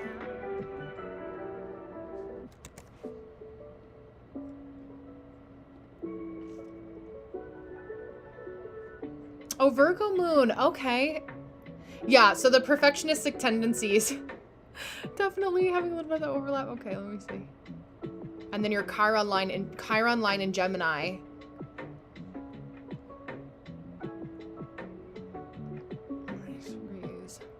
I want to just look at a little bit of that interplay there. Jupiter. Okay.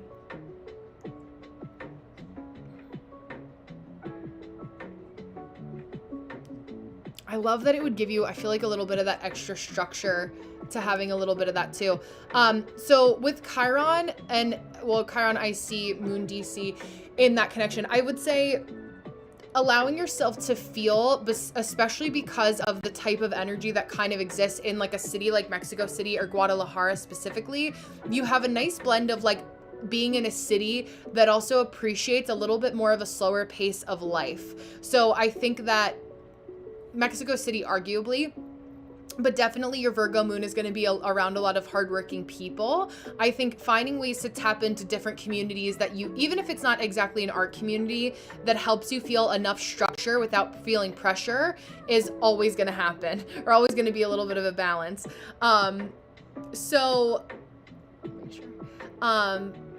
I don't dislike that for you. I think it would just be a matter of making sure, like, I don't know if you speak Spanish, or also like, because my husband speaks Cuban Spanish. Caribbean Spanish is different than Mexican Spanish.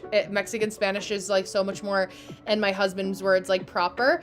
But I think that just having that energy too, and being in a city too, I don't think that you'll have too much of a struggle. But I can imagine Mexico City in comparison to Guadalajara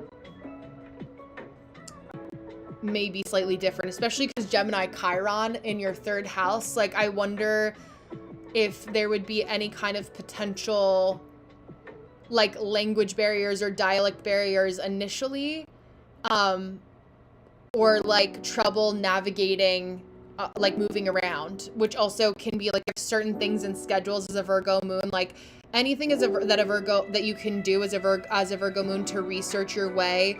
Because your anxiety is appeased when you get the right information that you research like you research yourself out of anxiety. So like, anything that you want to learn, Mercury ruled moon sign, is going to be helpful. The more you know about those places and the certain lifestyle that you would live, especially when it comes to local travel, Gemini Chiron could also be helpful. Oh yeah, I love that. Yes.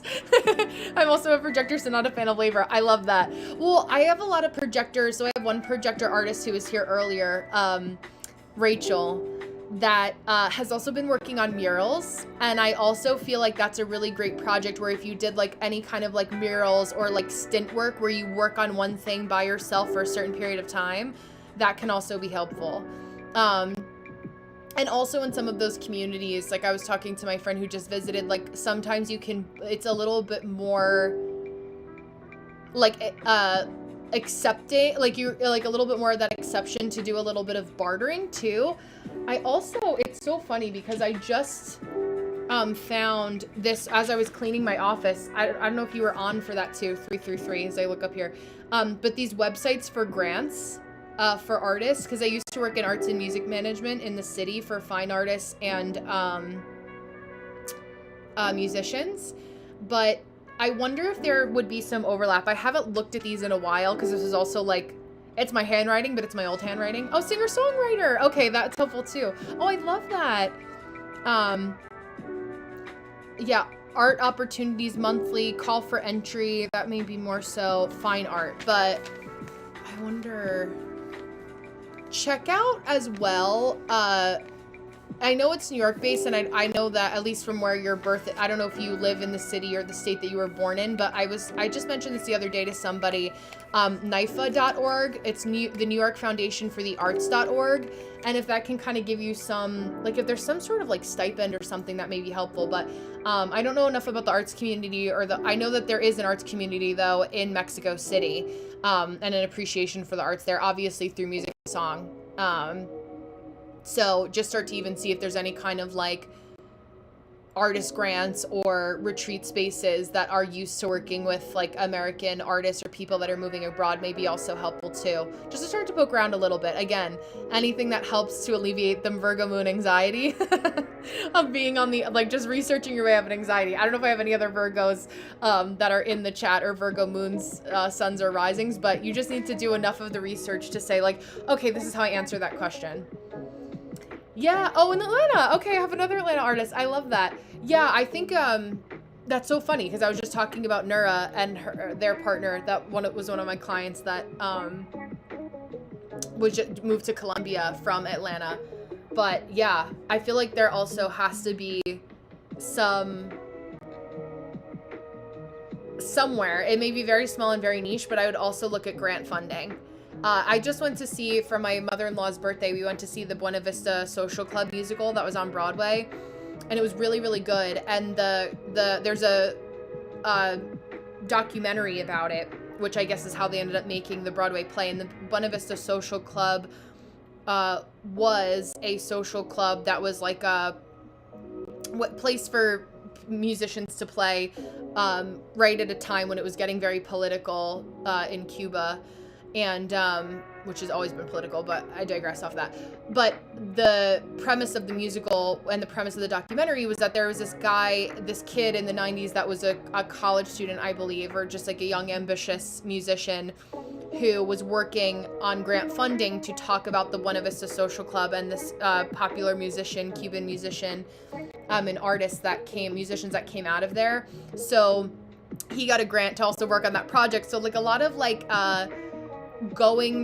looking through any kind of art spaces that have grants for people who are willing to travel or move to a new city like Mexico City to kind of preserve cultural history as a singer-songwriter. So yeah. Oh, I'm a research fool. I love that. Oh, case. That's fine. I love that. Me being a 1-3 too, I relate to the one line so hard. Our investigator. I love that though. But yeah, I think like anything that you can get lost in for long periods of time. Also a 5-1, like you really like to also research your way to tell other people's stories. Perfect for a singer-songwriter. I think that could be helpful for you too.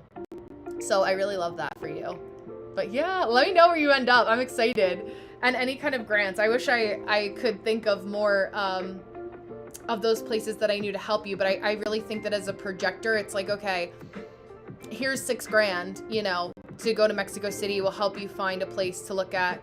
Yeah. Oh, I love that. Yes. Okay, amazing. Yeah, so for those of you who can't see on my right-hand side, Shine said the Buena Vista Social Club energy is exactly what I'm looking for as an 11th house Aquarius, part of fortune. I want to connect with others. Yeah, I think like anything that is about preserving cultural history or the loss of culture is like a very much so a grants, like very academic 11th house Aquarius thing. Hi Afro, how are you? I really encourage that. Let me see, hold on. If you type in like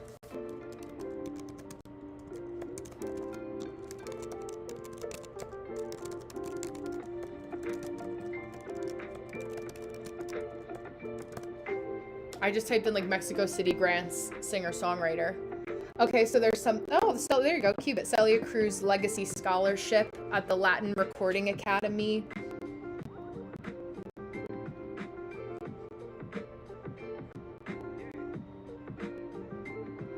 There's a Latin Music Preservation Grant.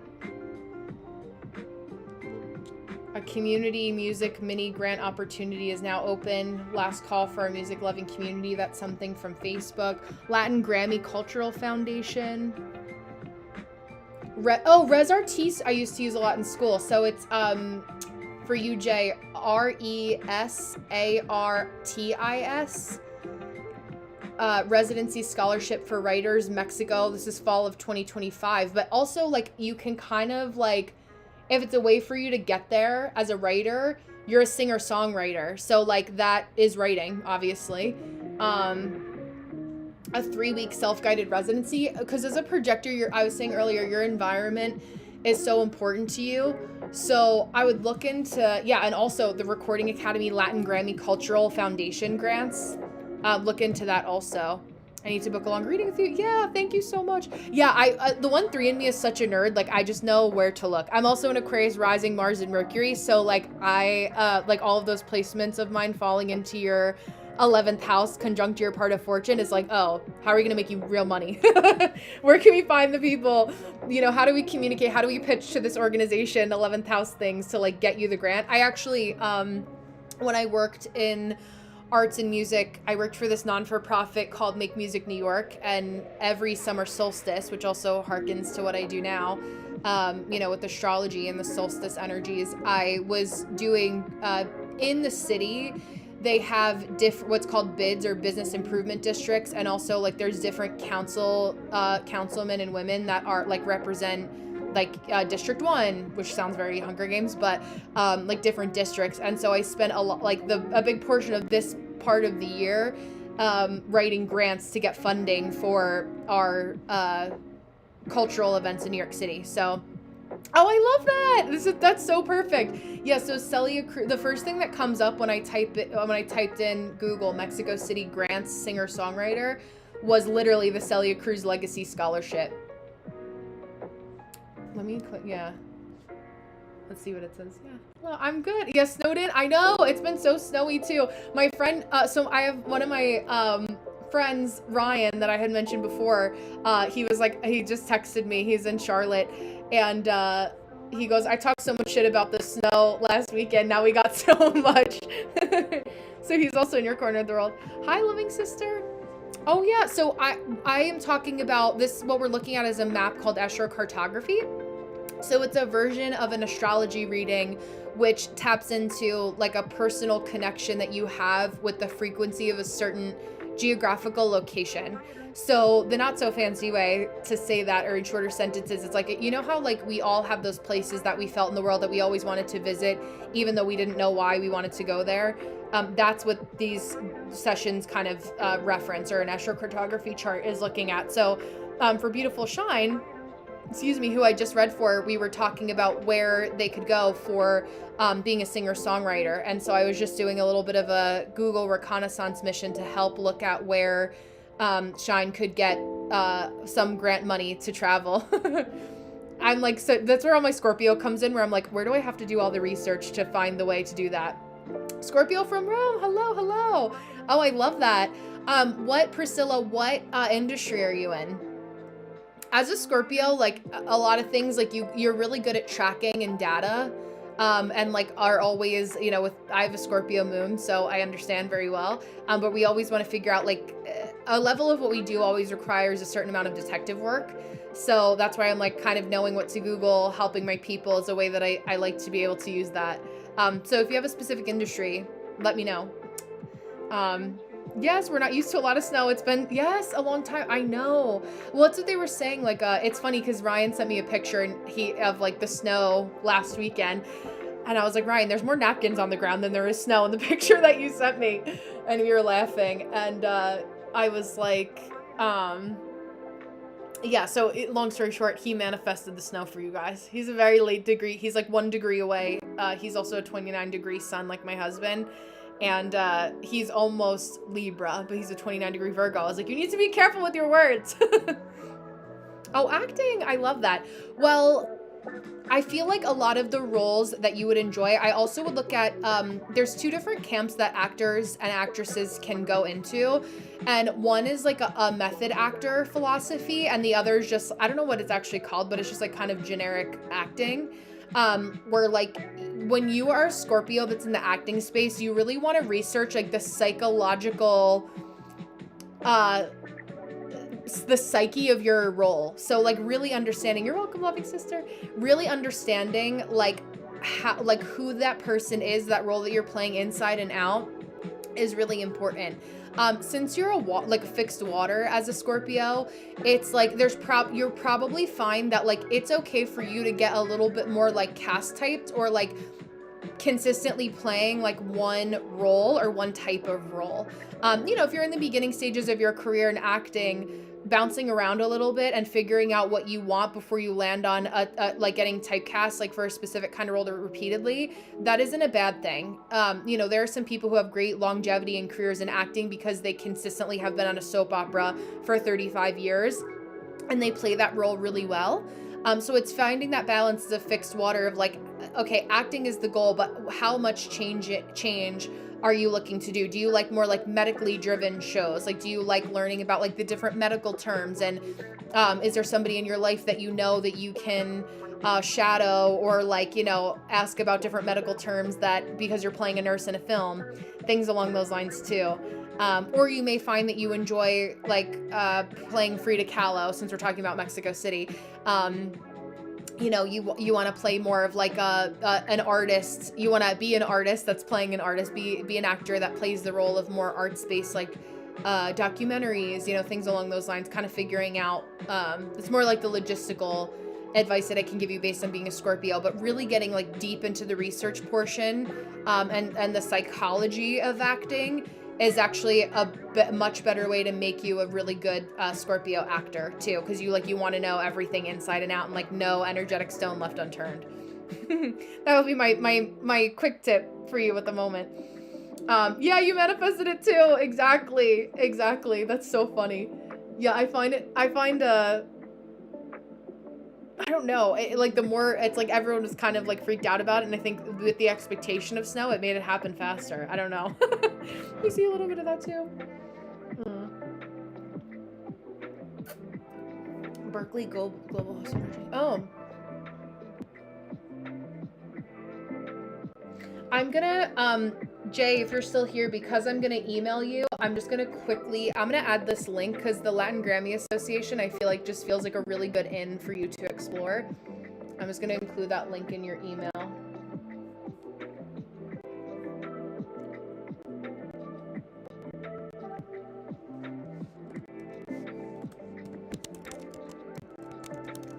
Research links. And then the Teresa Oaxaca.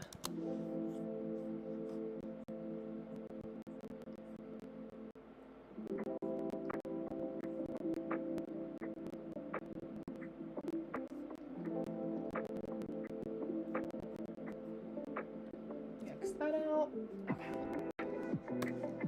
And then the Savvy Painter podcast, I used to work as an admin assistant for that podcast back in like before the full swing of COVID actually. And that is a really good podcast to listen to other creative people, but it's only for painting, not singer-songwriter. So take that with a grain of salt if you find it interesting or not in that way. But yeah, as an Aquarius, I wanted so, but not this much. I know. You're like, okay, not too much now. Hi, saludos, Ed. I'll say Ed. Vares. Ed Vares.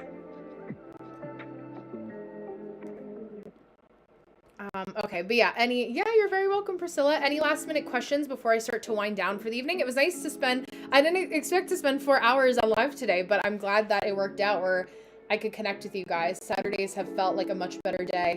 My live streams are usually 2:30 to 4:30 Eastern Standard Time on Saturdays. And then I am on YouTube during the week on live.